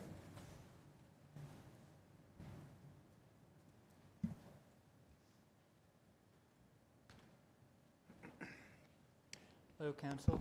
My name is Sebastian Gunther. I live at 10155 Ridge Road. I don't have a lot to say, so I'll keep it relatively brief. I've been a resident of Arvada for about 5 years. I moved in to start working after college because I love the area and the community. As a resident, I'm concerned for the safety and well-being of my immigrant neighbors amidst an anti-immigration push from incoming presidential administration. Colorado has a long history of standing up to the racial injustices of the national state, and I and many others here would like to see you and other city officials commit to upholding and continuing that legacy. I would like this council to commit to a clear and transparent action plan for law enforcement and other agencies to follow as it relates to illegal federal ICE raids in our city. I would also like this council to review any city policies as they relate to protections for our immigrant population with the goal of tightening them and ensuring those protections remain strong in the face of possible incoming national policies. I do not know where you stand personally on this matter, nor the exact reach of your authorities, but I and many others in this city care deeply for those around us who will be most vulnerable in these coming 4 years and want you to commit effort to their protection. Thank you. Thank you. Next, we have Dawn Fritz.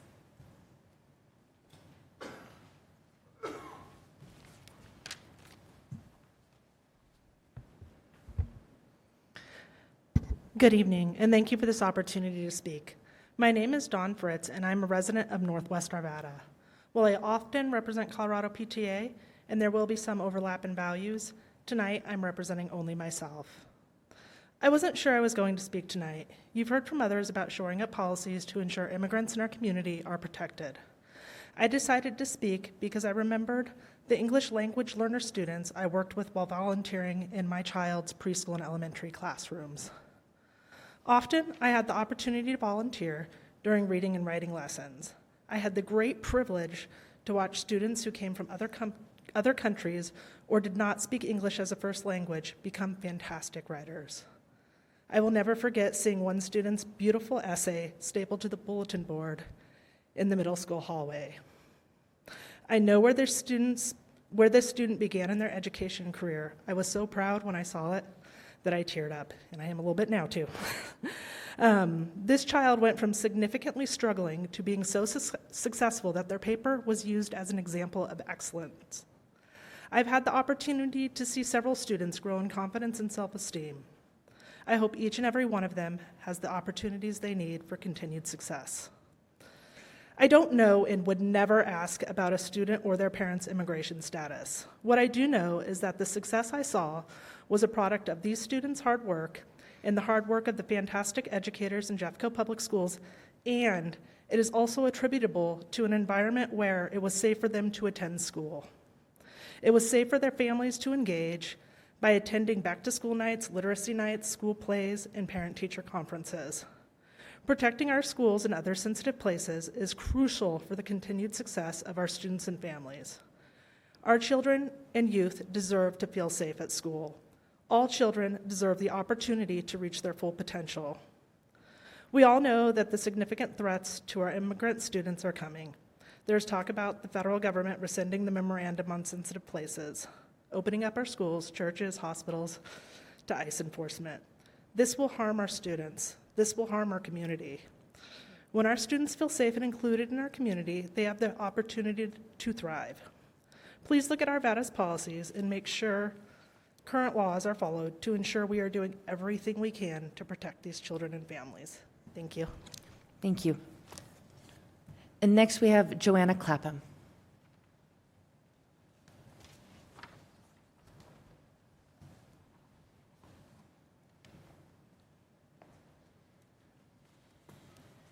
Hi, Joanna Clapham, 6018 Zhang Wei.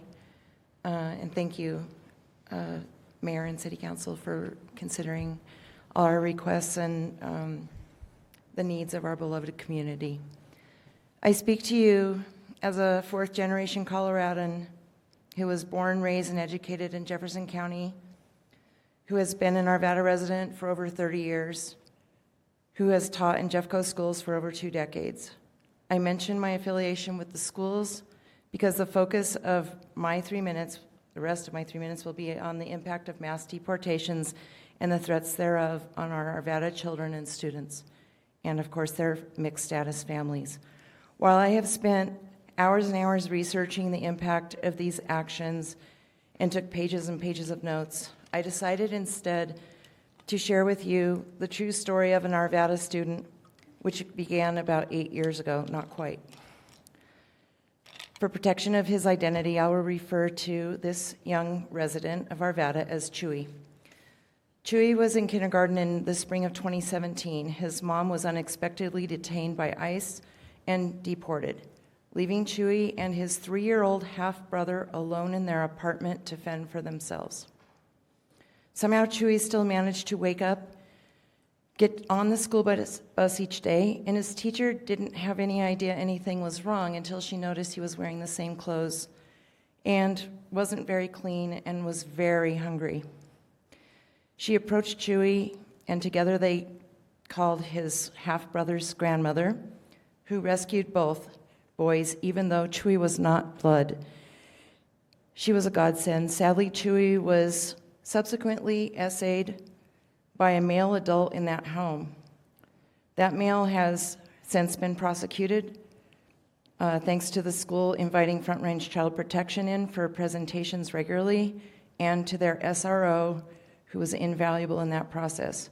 Chewy felt comfortable coming forward. While their mother has more recently been granted a work visa and has been reunited with her boys here in town, Chewy has clearly suffered multiple traumatic events. He was fortunate to have a safety net via his half-brother's grandmother, his teachers, other faculty, and their SRO, and other communities, the other parts of the community at large. He is now a successful young teen in an amazing middle school today in Arvada. What could have happened breaks my heart, and what did happen breaks my heart, but that story also warms my heart. Many families were affected, and a general malaise set in at the school and in many schools.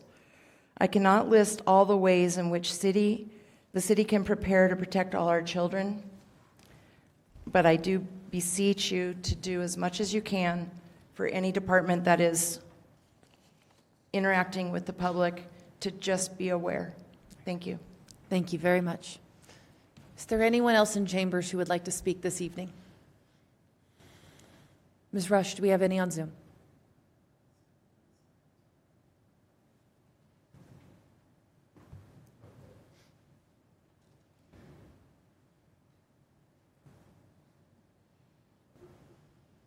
The first one is Mike Rollick. All right. Mr. Rollick, whenever you're ready.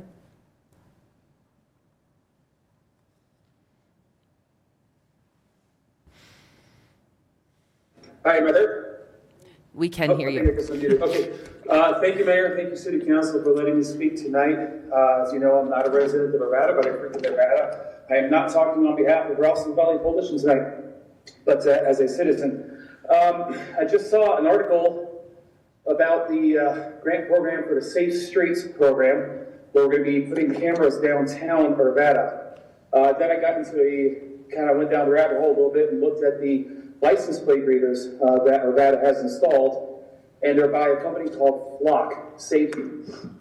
I would hope that you guys would take a little harder look at Flock Safety and what they're really all about. They now include drones, gunshot detectors, and real-time video. They have patents for facial recognition now as well. There are things that the ACLU has described that would really help out when the cities are dealing with flock and other types of automatic license plate readers. One of the best approaches they're talking about is looking at what New Hampshire has done. New Hampshire actually has a law that cuts down their data retention from 30 days to 3 minutes. One of the biggest problems here we've seen are abuses of the data. When I look at Lafayette's transparency page, it's over 80 plus law enforcement organizations, including the FBI, Utah, Houston Police, and Scotts Bluff. And not sure why they share with Lafayette, but that's a pretty interesting situation right there. Right now, the city of Norfolk is being sued out in Virginia by Lee Schmidt and Crystal Arrington, and it's through the Institute of Justice. I would request that we all take a look at that case and look at how things proceed. One of the discussions there is retention of 30 days of someone's license plate records and where they go constitutes a search under the Fourth Amendment, and it violates the third-party rule. We understand when we're in public, we could be taking pictures, someone could take a picture, we could be in it, but Carpenter vs. U.S. says anything after 7 days could constitute a search. And so that could be a Fourth Amendment violation. The ACLU looked into whether a private company working with a municipality could be considered a state actor as well. And there's healthy evidence to show that could be the case also. I would ask that Arvada first would take a look at the actual terms and conditions and amend terms and conditions to start with looking at what New Hampshire has done with their law, and also looking at allowing the flock to not share with as many of the law enforcement agencies across the country and the world. That might actually be prudent given what we've just heard. Thank you for your time. Thank you, Mr. Relic. Ms. Rush? Amy Travin. Ms. Travin, whenever you're ready. Good evening. Can you hear me? Yes, we can. Please continue. Great. Thank you. Good evening, Mayor and council members. I'm speaking to you tonight in regards to my concerns over the imminent and impending actions of the federal government towards residents that are immigrants in the community of Arvada. The draconian and hateful national rhetoric is not only immoral, but it's also at times promoting illegal activities. My role in this community is to stand up against these immoralities, and I'd like to do so by pointing out two important facts to the council this evening. First, the ACLU of Colorado said it best that it's against Colorado law for any local official to arrest or detain an individual based solely on a civil request by ICE. The General Assembly of Colorado has expressly prohibited county sheriffs and other peace officers from arresting or detaining any individual on the basis of a civil immigration detainer request, including any request for the law enforcement agency to detain or release or have a warrant or removal for deportation that is promulgated by the federal immigration enforcement authorities.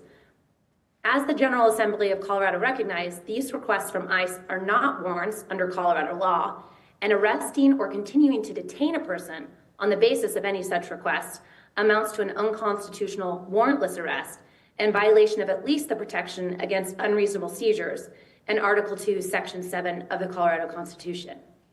Second, joining with ICE or other federal officers in mass immigration raids or using the power of the city's police force to hold people solely at ICE's request will expose the police officer in Colorado to personal liability. Under the Colorado Revised Statute of 1321-131, any Colorado law enforcement officer who causes the violation of a right protected under the Colorado Constitution is subject to liability for damages and attorney's fees, including potential personal liability up to $25,000. And at the very least, I'm hoping that the city of Arvada has told their police officers that they know of this potential personal liability should they participate in any sort of mass deportation plans from ICE. To not have the city advise their police officers of this, that would be a negligent action by the city. As you've heard from multiple people this evening, I'm asking you to pay attention as well. And the fact that so many of us have spoken to you this evening regarding this topic should not make it more repetitive.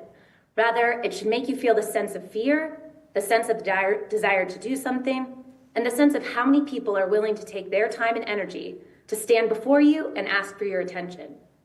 This is, at the very least, how many of us are paying attention. There are, I'm sure, many more who watch, are aware, and are afraid, and are hoping that in the city of Arvada you pay attention. I ask you to commit to protecting all members Ms. Travin, of the law-abiding apologies. Arvada Your time has community. expired, but I'll let you wrap up. Sorry, I can't see it online. Thank you. Okay. Thank you. Ms. Rush, we have one more. David Conger Eldine. All right.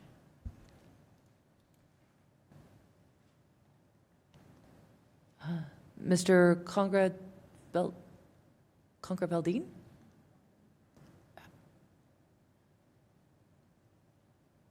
David?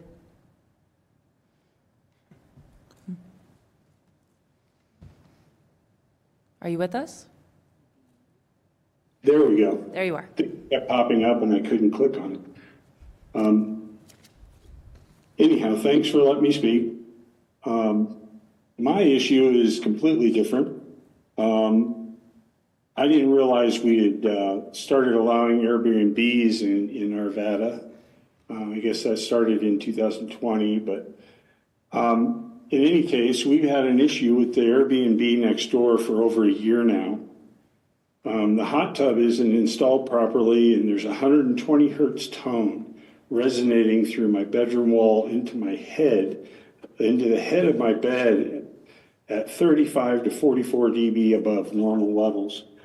When we initially contacted Airbnb in October 2023, the management company sent someone over with a timer so that they could not run the hot tub between 9 p.m. and 7 a.m. in the morning. This worked out until after the first of the year. After the first, the hot tub went back on all night. We contacted Airbnb February 20th of 2024, and the response on March 3rd was the noise of a hot tub is not an actionable issue for Airbnb. They advised us to contact the owner if we need, or if we need to contact local authorities.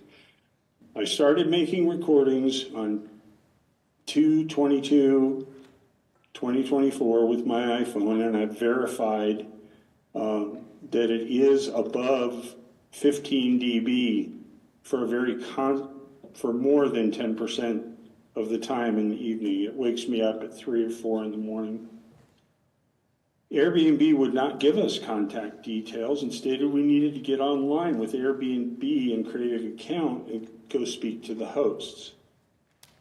I spent lots of time and effort speaking with what turned out to be a chatbot starting on April 2nd, 2024. I offered help with the issue during the chat as well, but continued to receive canned responses. When I could not resolve this, I contacted code enforcement later online. I soon found out my neighbors had complaints about the trash and general upkeep. Code enforcement came out finally and confirmed that there was an issue with the hot tub noise. We finally found out from the code enforcement that the Airbnb is owned by a company out of what seems out of the UAE through several shell companies, one of them in Florida, and it took them until November of 2024 to finally serve the new management company. I've had to live with this for over a year now and have to take medicine to be able to sleep in the bedroom or sleep on the couch in the fall, winter, or early spring months, because during the summer, we are able to run the whole house fan, which drowns out the noise. Sir, with respect, unfortunately, your time has expired, but this is an important issue, so I'm going to request, this is unusual, but I'm going to request, this is Mayor Lauren Simpson, that you email me tomorrow and we'll get the details of your case and we'll get this looked at, okay? Okay. Okay. Thank you. Thank you. Ms. Rush, do we have anyone else for public comment? Is anyone else in chambers before we go ahead and close the public comment portion? Seeing none, I will close public comment. And before we go into the consent agenda, it is pretty close to 8 o'clock, and we usually call around a 2-hour break. So in the interest of keeping the rest of the meeting flowing, I'm going to go ahead and call our break now and ask everyone to be back here a couple minutes after 8. Thank you.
Welcome back, everybody.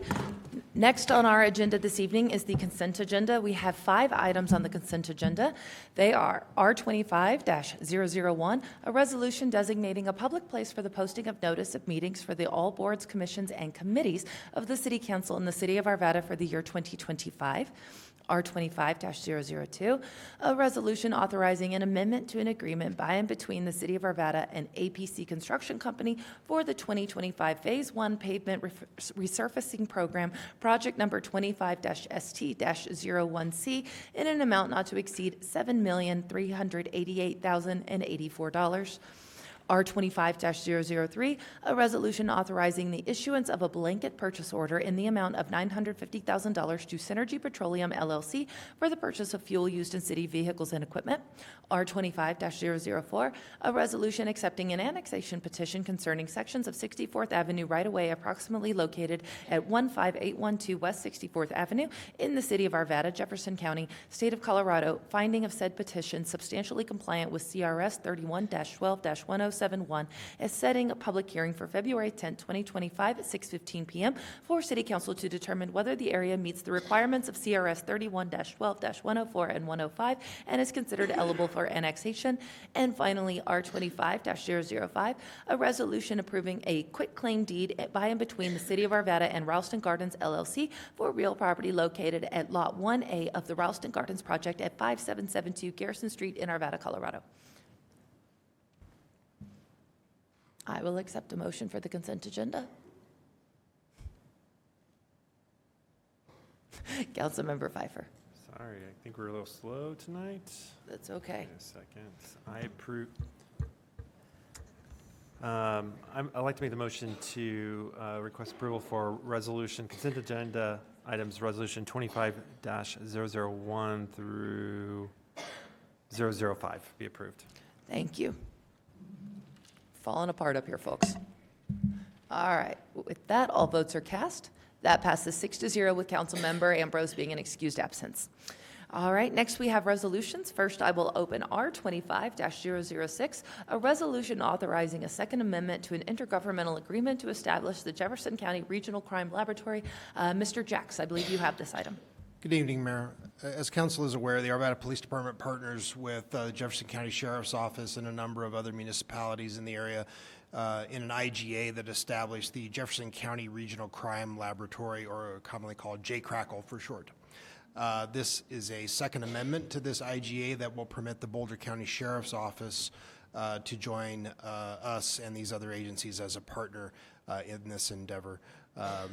The city team is recommending that this be approved. All members of JCRACL have otherwise reviewed the information and wish to have the Boulder County Sheriff's Office join the group. I will open it for council questions or action. And JCRACL, that is a phenomenal anagram. Mayor Pro Tem Mormon. I move that R25-006, a resolution authorizing a second amendment to intergovernmental agreement to establish the Jefferson County Regional Crime Laboratory, be approved. All right, all members of council have voted. That passes 6-0 with Councilmember Ambrose being an excused absence. Next, we have R25-007, a resolution approving an intergovernmental agreement between the City of Arvada and the Colorado Department of Local Affairs to provide a $2 million grant towards water infrastructure for the Marshall Point Apartments. Ms. Espinoza, I believe you have this item. Thank you, Mayor. Marshall Point Apartments is a tax credit approved affordable housing development that will provide 260 units of affordable housing at 5170 Marshall Street. Units will be restricted to households earning an average of 60% area median income. The property will offer 13 supportive housing units prioritized for people experiencing homelessness. Supportive services including economic, medical, mental health, and general supportive services for these units will be provided by Family Tree. System development charges are one-time fees that a developer must pay to cover the infrastructure needed to support new development or redevelopment. The estimated total of system development charges for Marshall Point Apartments is $4.4 million. The city team was unable to waive or reduce the fees for this project because it would leave a deficit in the enterprise fund with no source to fill it. However, understanding the importance of this affordable housing development to the community, the city submitted a grant application to the State of Colorado Department of Local Affairs for $2 million in funding to assist with the payment of system development charges for Marshall Point Apartments. On July 19th, 2024, the city team was notified it was selected for full award. DOLA drafted the intergovernmental agreement between the City of Arvada and the State of Colorado for $2 million, and the city team is recommending approval of this agreement. Thank you. I'll open it for council questions or action. Mayor Pro Tem Mormon.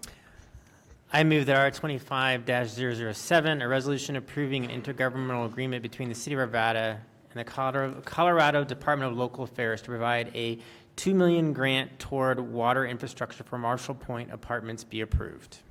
Councilmember Marriott, you wish to speak? I do. I just want to make a comment. I just want to point out that in addition to the $60 million from taxpayers with the federal tax credits and the state tax credits, that's a tax subsidy from taxpayers across the country and the state of Colorado. And then the additional, this is an additional $2 million worth of subsidy by the citizens of Colorado for this project. And that goes along with the $4+ million worth of subsidy that the citizens of the county will be providing in the form of property tax, no property tax on this property, along with then the difference between the interest rate that the city will achieve versus what the market for that interest rate would be as another subsidy provided by the citizens of Arvada. And I just want to point out how complex these things are with all the different levels of subsidy. It's sometimes even hard to figure out what it is. But I do want to just note that this subsidized housing is a vigorous money-making enterprise, and some level of subsidy is probably appropriate, but it doesn't seem like that's ever the discussion. We seem like we have the discussion of how much subsidy can we possibly give without ever any kind of justification for how much subsidy is it that probably should be given. Now, in this particular case with this item, I'll be voting yes because this is a grant that the state has already chosen to give to this project to provide that subsidy. If this was City of Arvada money, I might have a very different approach to it. But I just want to point out the layers of subsidy in these projects are very, very deep, and it should be simpler, and everyday citizens should be able to understand these things, and I don't think you can at the moment. All right. Well, with that, I do appreciate that you and your team understand, Ms. Espinoza. You live this every day in and out. You worked very hard to get this grant. In fact, this is the only grant application you guys have ever called me in on to try and help secure, because it was one of the most competitive grants in the state, and we were up against cities from across the state, and you guys won. So congratulations on all the hard work. This is an amazing opportunity for our city and for this project, and I am very pleased to support this project. Thank you, Mayor. So with that, Councilmember Rupert, and just cast your vote. There we go. I will show the votes, and that passes 6-0 with Councilmember Ambrose being an excused absence. Finally, I will open R25-008, a resolution revising and adopting bylaws for the Arvada Housing Advisory Committee. And Ms. Espinoza, you also have this item. Thank you, Mayor. On May 4th, 2022, the Arvada City Council held a study session that determined that a housing advisory committee should be created to further the city's goals of increasing affordable housing. The purpose of the Housing Advisory Committee is as follows: to provide recommendations to support the City Council in setting the vision and policies to support affordable housing in Arvada.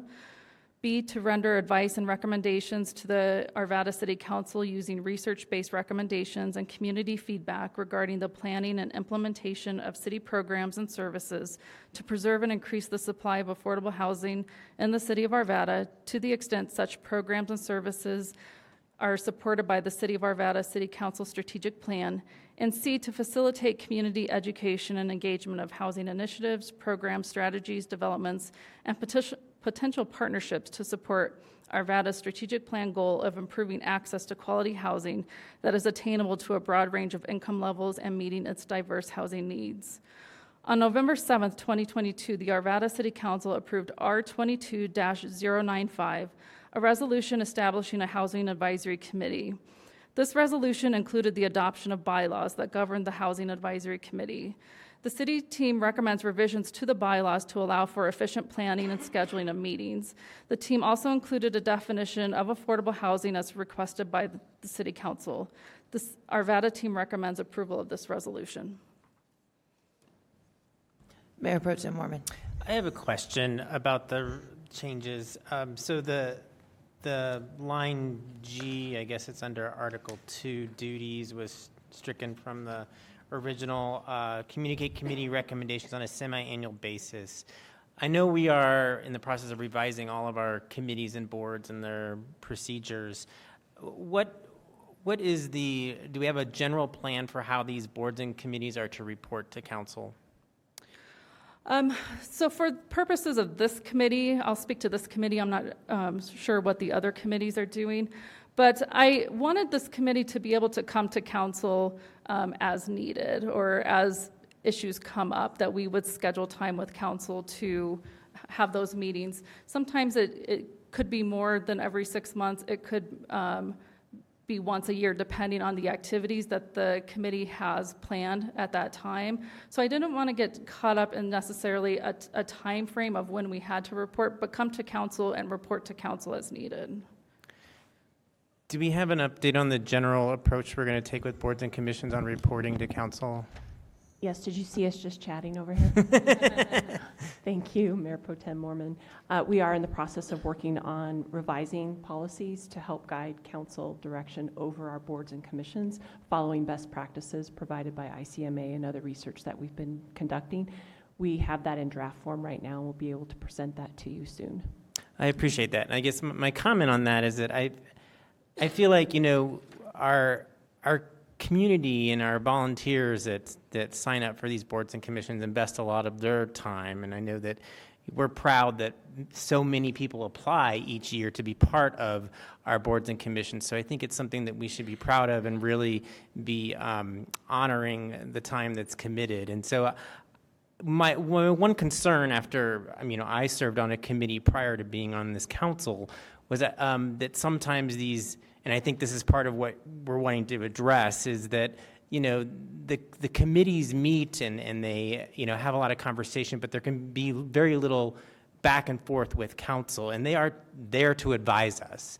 And so I guess my concern with, this change here is that I would like to see, and I'm hoping this is what will come out of this new process, is that we have an effective way, an efficient way that we get more communication from the committees on what they're working on, so we're up to speed on that, and then we're able to then communicate back to them and give them feedback on that. And so I think that is kind of lacking right now, and so I would like to see that strengthen, and I'm hoping that that will be done through this process. So thank you.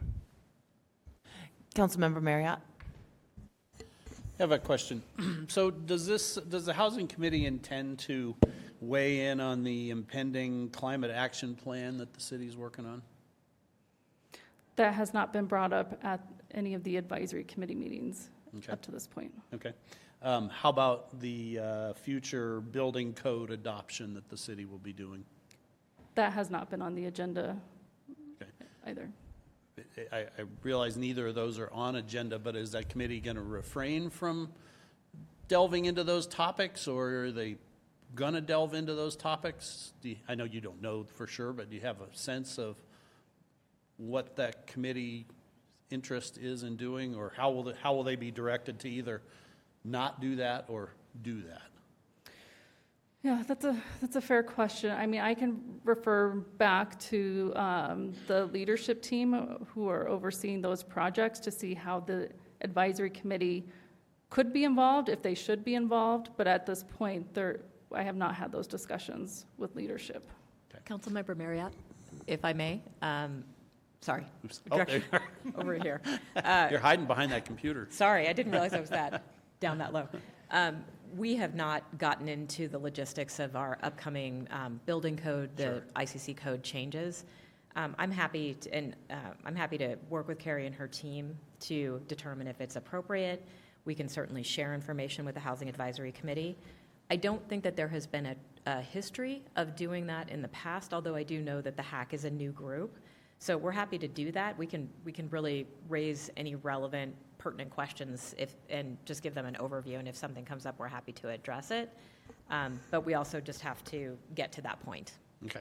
Let me express why I asked the question. I'm going to ask our city attorney kind of this question. I believe these bylaws talk about this committee dealing with affordable housing, and we've got a definition of affordable housing in there, which seems to cover both subsidized housing and naturally occurring low-end housing is what it does. If they were to weigh in on, say, a climate action plan, I don't think these bylaws would allow them to do that. And I would say the same for building code, because building codes affect commercial property. They affect other residential property that would fall way outside this definition of affordable housing. And so, you know, my preference would be that they stay in their lane and they stay away from that stuff. I don't think that's what I've seen from them. I've seen, you know, that them probably wanting a more expansive role, and I'd rather see their role limited to what's contained in these bylaws. But if their role is going to be expansive and cover things that are outside the scope of these bylaws, I would prefer to see these bylaws be such that it's contained with that. Do you have a comment on that, Ms. Morris? So the committee's role is whatever council wants that role to be. So if we receive direction from council that you don't want the committee involved in some of those other projects, or you don't want them to comment on those other projects, then that's okay. I think as a staff, we're going to absolutely respect that. I'd have to go back and look at the bylaws to look at exactly what their role is at this point. I think you're right in that it doesn't cover those sorts of things. But if council asked the committee to weigh in on something and provide their perspective, there's nothing that would prohibit them from doing that either, if that makes sense. Yeah, I guess I was more them doing it on their own rather than a specific request from council. And I bring it up only because we had a presentation for the climate action plan, and 15% of it was talking about what their definition of affordable housing was. So, you know, it's only natural to think those things are crossing paths. You know, I think that there's probably not a hard line on either side related to this.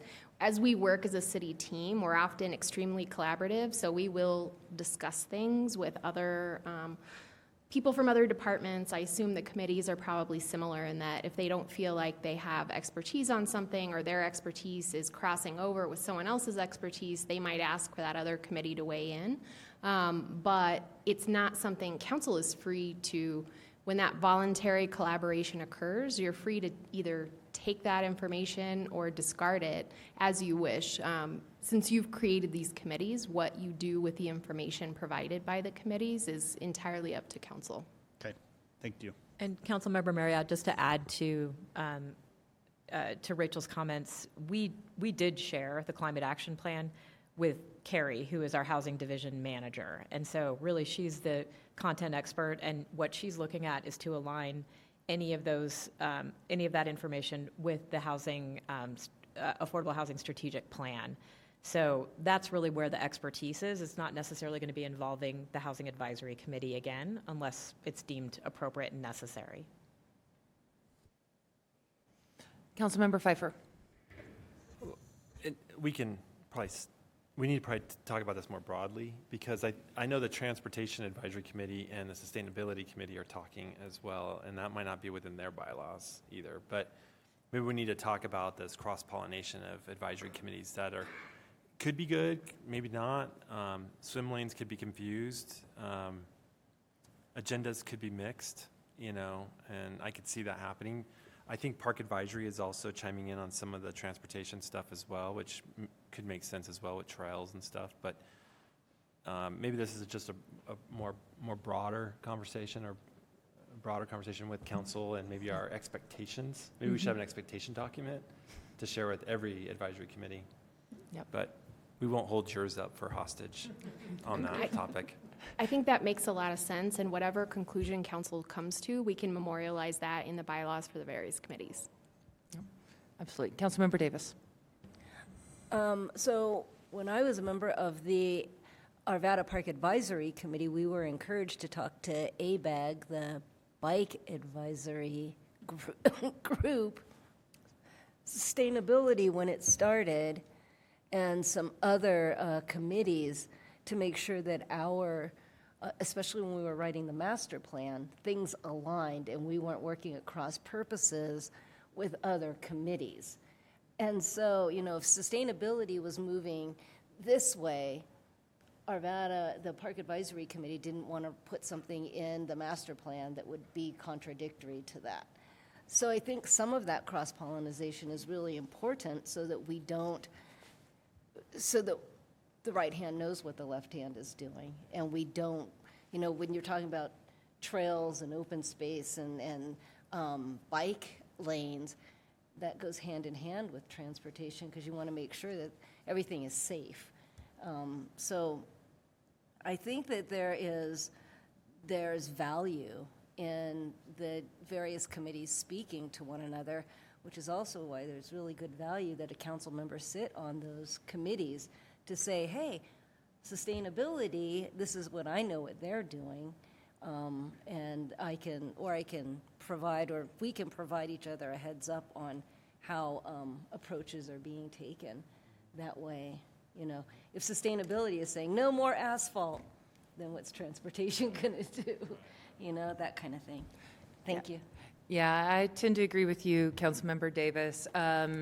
To Councilmember Mara's point, I personally have not seen the Housing Advisory Committee try to start to play in other realms such as sustainabilities, or I'm unaware of this. But I do agree that just the talking and the collaboration where it makes sense. A great one that comes to mind is when Sustainability Committee lined up with festivals to organize composting and recycling at our festivals events. That was a great partnership that had a direct outcome our citizens highly approved of. So those are the kinds of things where we line each other up and complement each other, which is kind of part of the Arvada way. So with that, but we are tonight just talking about this for housing advisory. So let's get back to the resolution revising and adopting. And I agree, Councilmember Pfeiffer, we can have a broader conversation, and we should have a broader conversation of the bylaws. That's always important, especially as we're heading into interviews. So I will accept a motion for R25-008. Councilmember Rupert. I'd be pleased to move that R25-008, a resolution revising and adopting bylaws for the Arvada Housing Advisory Committee, be approved. All right, your first resolution. Yay. Councilmember Marriott. So I'm going to be voting no here, and here's why. The Section 3 of the bylaws says that the purpose of the committee is to support the City Council in setting vision and policies to support affordable housing in Arvada, and then there's a definition of affordable housing. And I think these bylaws would be great if you took the word affordable out of there. They ought to say, setting the vision and policies to support housing in Arvada. And we use that word affordable as this euphemism to make housing sound great or sound palatable, when really that word can mean a bunch of different things and is very unclear. And I think having these bylaws be unclear like this doesn't serve its best and highest purpose. Now, I have no doubt that I will not be successful in my no vote here, but I just want to make sure that I would prefer to see a committee like this be advising the council and setting visions and policies for all housing in Arvada, and not just subsidized housing or one type of housing. Councilmember Pfeiffer. So I'd probably be a no vote too, and here's why. Because this committee, when it was first proposed, it was supposed to look at all housing. And we are now narrowly focusing this over time, and that's not something I supported when we first talked, because I wanted a question to be answered, should we have gated communities? Is that something we want? And this is now taking that off the plate, because we had our first gated community proposed to us, and we didn't know what to do with it up here. We didn't know, should we, or how do we work this? How do we deal with the sidewalks? How do we deal with the type of housing? And public service and the police get in there and, but when this was proposed, I asked that the committee look at a broad housing stock to address all of our housing needs within the city, not just a specific group. So I will be voting no. Ms. Espinoza, does this change prevent the Housing Advisory Committee from being able to look at those broader issues?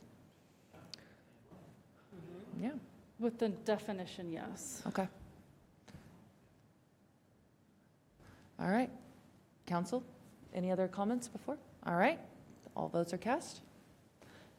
Then that fails 4-2 with council members, myself, Mayor Simpson, council members Pfeiffer, Davis, and Marriott being no votes, council member Mormon and Rubert being yes votes.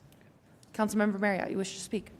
I do. I'd like to make a motion to to consider these bylaws with the word affordable removed from everywhere in the bylaws, and make a motion to pass them with that word removed throughout.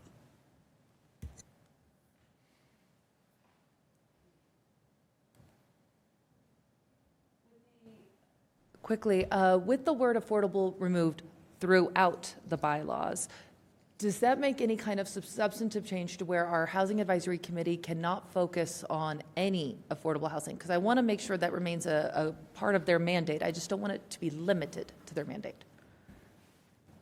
I don't believe so. I think that they still could prioritize affordable housing activities along with other housing activities.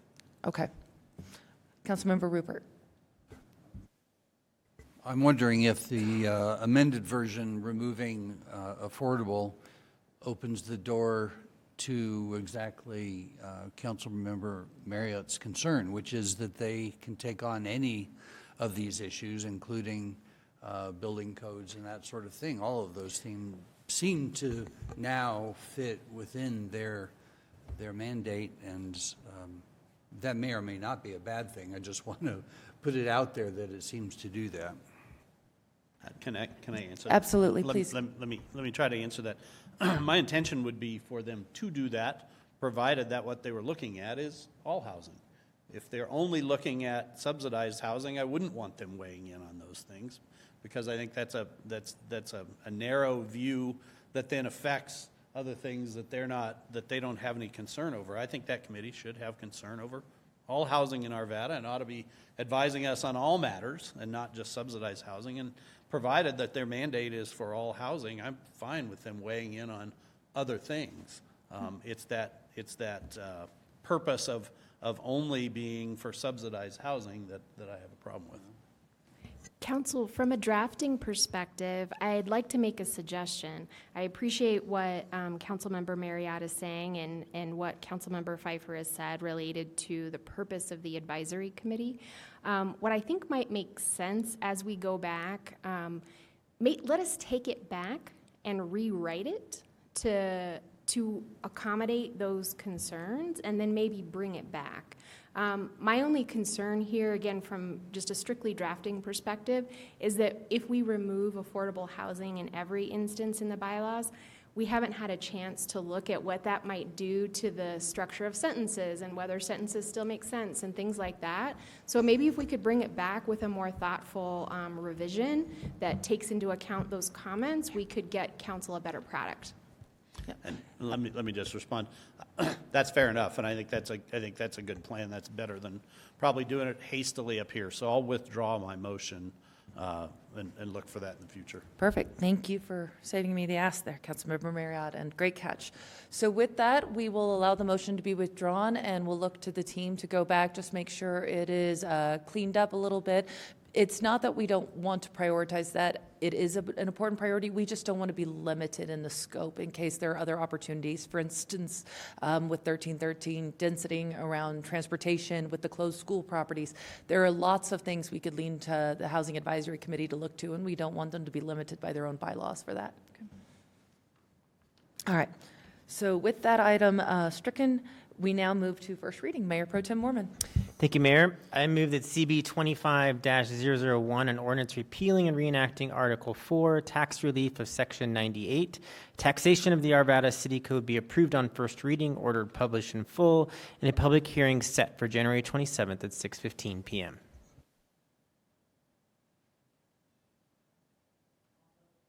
All votes are cast. That passes 6-0. All right. Next, we have an appointment to the Metro Water Recovery Board. Anybody want to take this one?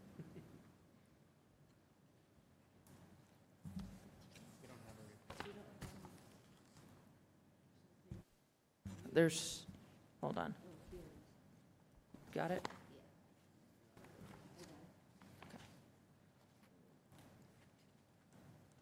All right, Councilmember Davis, thank you. Oh, well, let me find my sheet then. I've got it. All right. I move to appoint Don Wick to the Metro Water Recovery Board to fill an unexpired term ending on June 30th, 2025. I do need a ratification, though. I move to ratify the mayor's appointment of Don Wick to fill an unexpired term ending June 30th, 2025 to the Metro Water Recovery Board. All right. All votes can be cast. Thank you. That passes 6-0 with Councilmember Ambrose being an excused absence. All right. Yes, Mr. Wick, you will do a great job. Thank you. All right. So next I will open the public hearings for this evening's agenda. Thank you to our applicants who are here with us this evening. So Colorado Department of Transportation, CDOT, Coal Creek Maintenance Yard. Hold on, Mayor, I need to request a recusal Oh. in this hearing. You're right. Councilmember Pfeiffer. Yeah, because I work for CDOT, and this is actually part of my division. I think it's best that I recuse myself and let you all, I'll step out and let you all do that. So I'd support a motion for recusing myself. Absolutely. Mayor Pro Tem Mormon? Yes, I will make the motion. I move to recuse Councilmember Pfeiffer from tonight's hearing. Can I go home? No. I will not let you go home, no. You have to wait. All right, all votes are cast. That passes 5-0. Councilmember Pfeiffer, you are an excused absence. Enjoy your leg stretch time. All right, now I will open the public hearing for Colorado Department of Transportation, CDOT Coal Creek Maintenance Yard, a 4.02 acre parcel approximately located on the south side of State Highway 72 between Canyon Pines Drive and Plainview Road. The first item is going to be the ratification and approval of CP's 2024-003, a resolution by the Planning Commission for the City of Arvada, Colorado, to amend the 2014 Arvada Comprehensive Land Use Designation pertaining to the Colorado Department of Transportation, CDOT Coal Creek Maintenance Yard, from the undesignated land use to City of Arvada, public, quasi-public, for a 4.02 acre parcel of land approximately located on the south side of State Highway 72 between Canyon Pines Drive and Plainview Road in the county of Jefferson, state of Colorado. Ms. Morris, do you want me to read all 4 items at once, just to open them? Yes, we can. Let's go ahead and read them and open all 4, and then you'll vote separately on them at the end. The public hearing will be combined. Perfect. All right, next item is R25-009, a resolution setting forth certain findings of fact and conclusions as to the annexation of certain land into the City of Arvada, Colorado, Colorado Department of Transportation, CDOT, Coal Creek Maintenance Yard, a parcel of land generally located on the south side of State Highway 72 between Canyon Pines Drive and Plainview Road. CB 24-018, an ordinance annexing certain land into the City of Arvada for Colorado Department of Transportation, Coal Creek Maintenance Yard, a parcel of land approximately located on the south side of State Highway 72 between Canyon Pines Drive and Plainview Road in the City of Arvada, County of Jefferson, and State of Colorado. CB 24-019, an ordinance rezoning certain land within the City of Arvada from Jefferson County A1, Agriculture 1, to City of Arvada OS, Open Space, and amending the official zoning maps of the City of Arvada, Colorado for the Colorado Department of Transportation, Coal Creek Maintenance Yard, approximately located on the south side of State Highway 72 between Canyon Pines Drive and Plainview Road, ordinance number 4885. And I will turn it over, I believe, to Mr. Smetana to begin this presentation. Thank you. As you mentioned, the applicant is requesting ratification of a comprehensive plan amendment to include the subject property within the city's comprehensive planning boundary and to designate the property as public and quasi-public on the future land use map. Annexation of the property by the city, and rezoning to the open space zoning district, which allows for public buildings and uses. The primary reason for this proposed annexation is to allow this CDOT facility to connect to the city's sanitary sewer line that exists in State Highway 72. The septic system that currently exists on the site would then be decommissioned. A new building is also proposed on the property to replace an existing storage building. CDOT has also agreed to connect to city water in the future when a connection can reasonably be made. Following a public hearing during their June 18th meeting, the Planning Commission voted to approve the comprehensive plan amendment and recommend approval of the annexation and rezoning requests on a vote of 7-0. Notice for this public hearing was provided through publication in a local paper, mailed notice, and a sign posted on the property. We have received the sign posting log and mailing affidavit, and they are in order. The applicant is in attendance for any questions, and I'm also available for any questions. Thank you. I'd like to invite the applicant to come forward. All right. If you'll raise your right hand, do you swear to tell the truth, the whole truth, and nothing but the truth? I do. All right. Name and address, and then you may begin. Rob Levinson, 2829 West Howard Place, Denver 80204. Perfect. You may begin your presentation whenever you're ready. I have no presentation. It seems pretty straightforward. We just want to be annexed into the city so we can connect to the sewer. All right. Thank you. Thank you. Is there anyone who would like to provide public comment on this hearing item? Seeing none. Ms. Rush, do we have anyone on Zoom? Seeing none, I will close public comment. I will open it to council questions or actions. Councilmember Davis. If there's no discussion, I'll make the motion. I see no lights, so if you want to take them one at a time, and then you get all the motions, but we'll do them one at a time. Okay, I move that CP 2024-0003, a resolution by the Planning Commission for the City of Arvada, Colorado, to amend the 2014 Comprehensive Plan for CDOT Coal Creek Maintenance Yard, a 4.2 acre parcel approximately located on the south side of State Highway 72 between Canyon Pines Drive and Plainview Road, be ratified. All right, all votes are cast. That passes 5-0 with Councilmember Pfeiffer being an approved recusal and Councilmember Ambrose being an excused absence. Number two. Let me get there. I move that R25-009, a resolution setting forth certain findings of fact and conclusions to the annexation of certain land into the City of Arvada, Colorado, Colorado Department of Transportation, Coal Creek Maintenance Yard, a parcel of land generally located on the south side of State Highway 72 between Canyon Pines Drive and Plainview Road, be approved. Oh, sorry, there we go, guys.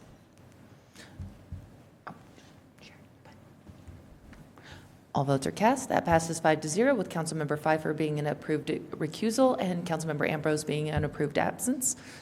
Number three. I move that CB 24-018, an ordinance annexing certain land into the City of Arvada for Colorado Department of Transportation, Coal Creek Maintenance Yard, a parcel of land approximately located on the south side of State Highway 72 between Canyon Pines Drive and Plainview Road in the City of Arvada, County of Jefferson, and State of Colorado, be approved on final reading, numbered 4884, and ordered published by title only. All votes are cast. That passes 5-0 with Councilmember Pfeiffer being an approved recusal and Councilmember Ambrose being an approved absence. And number four. Thank you. I move that CB 24-019, ordinance rezoning certain land within the City of Arvada from Jefferson County A1 Agriculture 1 to City of Arvada OS Open Space, and amending the official zoning maps of the City of Arvada, Colorado for the Colorado Department of Transportation Coal Creek Maintenance Yard, approximately located on the south side of State Highway 72 between Canyon Pines Drive and Plainview Road, be approved on final reading number 4885 and ordered published by title only. Start to find a little bit of a rhythm after you say the same language over and over, don't you? All right, that passes 5-0 with Councilmember Pfeiffer being an excused recusal and Councilmember Ambrose being an excused absence. All right, will somebody please bring Councilmember Pfeiffer back in? Thank you. Thank you for coming this evening. We appreciate you. 2 years it took 2 years. We submitted our application January 5th, 2023. Well, welcome.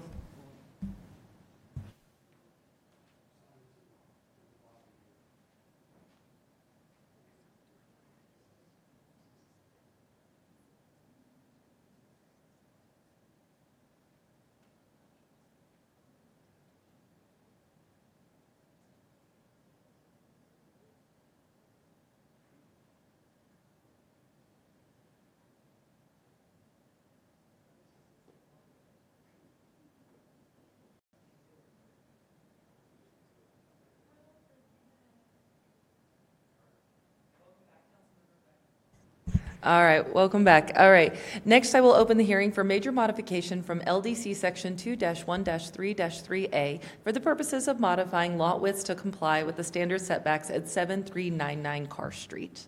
Mr. Smetana, you also have this one? Yes, thank you. The applicant is requesting a major modification to modify lot widths within a previously approved subdivision to comply with the standard setback requirement of the RN 7.5 zoning district. The standard front setback within the RN 7.5 zone district is 20 feet. However, the pie-shaped lots, like those within this development, the front setback is determined at the point where the required lot width is met. In the RN 7.5 district, the minimum lot width is 75 feet. This pushes the de facto front setback further into the lots. This modification would essentially reduce the lot width from the 75-foot requirement to between 47 and 66 feet on the various lots to allow for homes to be constructed at the standard 20-foot front setback. Following a public hearing during their November 12th meeting, the Planning Commission voted to recommend approval of the major modification by a vote of 6-0. Notice for this hearing was provided through publication in the local paper, mailed notice, and sign posting on the property. We have received the signed posting log and mailing affidavit, and they are in order. The applicant is in attendance for a short presentation and questions. We also have planner Nathaniel Gonzalez here to answer any questions as well. Thank you. I'd like to invite the applicant forward. Please raise your right hand. Do you swear to tell the truth, the whole truth, and nothing but the truth? I do. My name is Matt Cavanaugh. I'm with Remington Homes at 5740 Old Wadsworth, Arvada. I know this is what we've all been waiting for all night.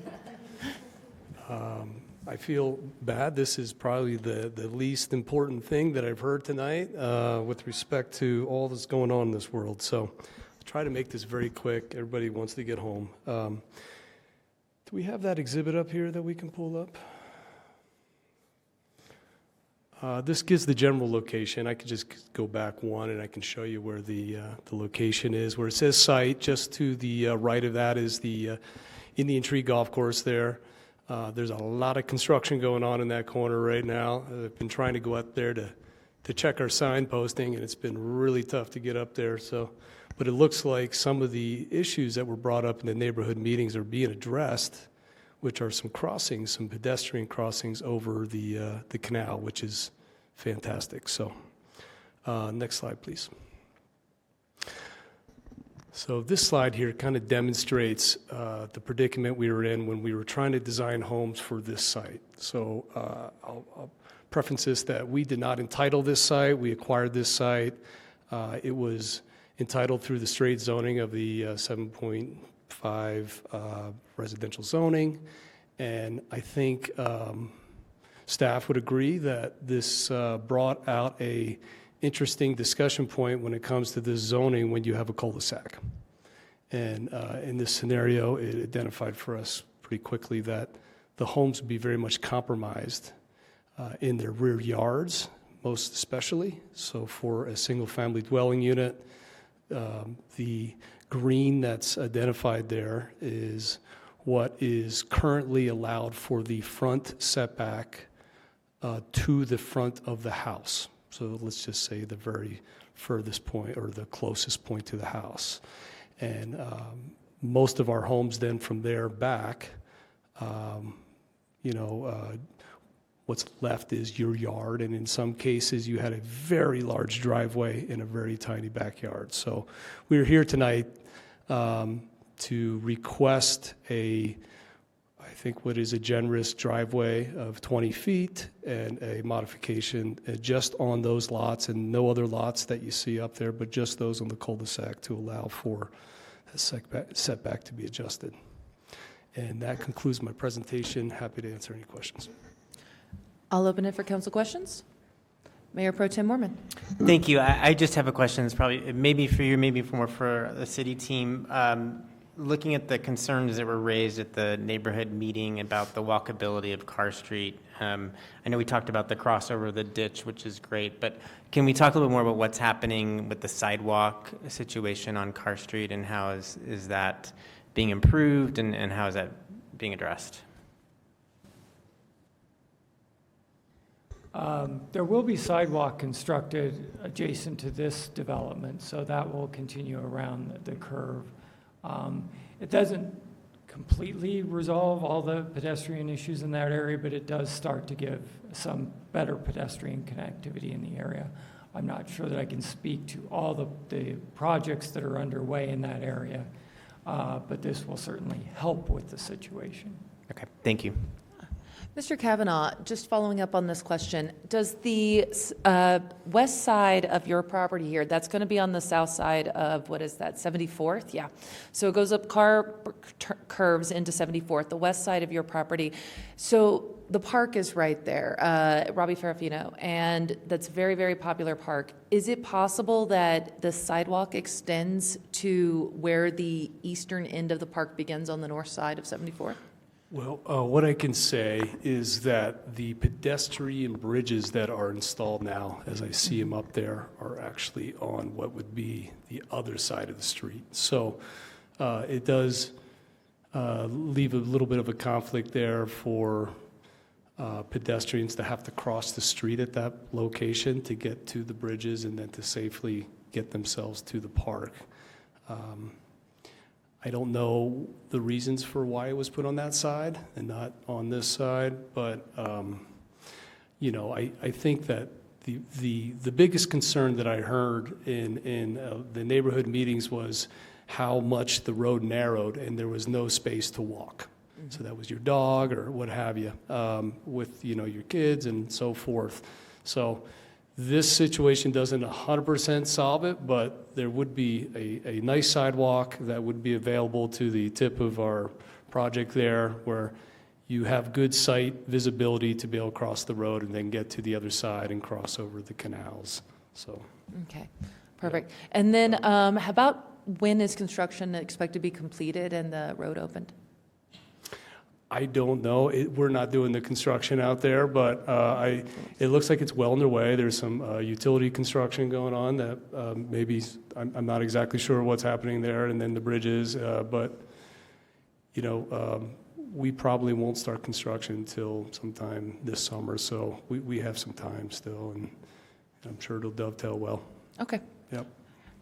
I'll open it for council action if there's no additional questions. Councilmember Pfeiffer. Do we ask the public if there are any? Is there any public comment on this? Seeing none. Okay. Anyone Just on making Zoom? Sure. Yeah. Just making sure. Thank you. All right, I'll go ahead and make the motion. I move that the major modification for LDC section 2-1-3-3 Print A for the purpose of modifying lot widths to comply with the standard setbacks at 7399 Carr Street be approved. This motion is based on the finding of fact and required conditions adopted by the Planning Commission. That motion passes 6-0 with Councilmember Ambrose being an excused absence. All right, that closes the public hearing portions of this evening's agenda. Congratulations, Mr. Kavanaugh. Thank you, and Nathan, congratulations for your first case. Nathan? Oh, congratulations, Nathan. Take care. All right, that closes public hearings. I will now open the second public comment of this evening's agenda. Ms. Katzberg, you're the only one left. Would you like to give public comment? No, that's okay. All right. Ms. Rush, do we have anyone on Zoom? All right, seeing none. Are there reports from the City Council? All right. Seeing none, reports from the City Manager, Ms. Haley. Thank you, Mayor. Good evening, City Council. I have two quick announcements. First of all, we do have a workshop next Monday on the 13th. We have two workshop items for you. They include a legislative update on our land development code, so the recent legislative changes and how they're affecting our current code. We'll give you an update on that. We'll also be talking to you about an updated ADA transition plan. So that's for next Monday. Thank you. Ms. Morris? I'm sorry, I had one more One more, announcement. Ms. Haley. I wanted to make sure that we started to inform the community that we've made the decision about our city council meetings upcoming. So for effective the week of March 3rd, 2025, we will be moving our city council meetings from Mondays to Tuesdays. We're doing this in order to reduce disruptions caused by Monday holidays primarily, and it will ensure a more consistent schedule for all of us. Second, we are also going to start eliminating the hybrid participation via Zoom. That will no longer be available for presenters, council members, or public commenters. It doesn't really reflect what we saw this evening, but this decision reflects extremely low utilization of the hybrid meetings and the significant staff resources that it does take to accommodate those Zoom meetings. So we will be eliminating that on the week of March 3rd as well. Community members obviously can still continue to have multiple ways to engage with City Council, including attending meetings in person and providing comments in person, watching live streamed meetings, and submitting written public comments. We're committed to communicating these changes proactively and ensuring a smooth transition. So more information will be available on the city's website and through upcoming communications to the community. Thank you. Thank you. Ms. Morris? Nothing for me, Your Honor. All right, with that, we stand adjourned.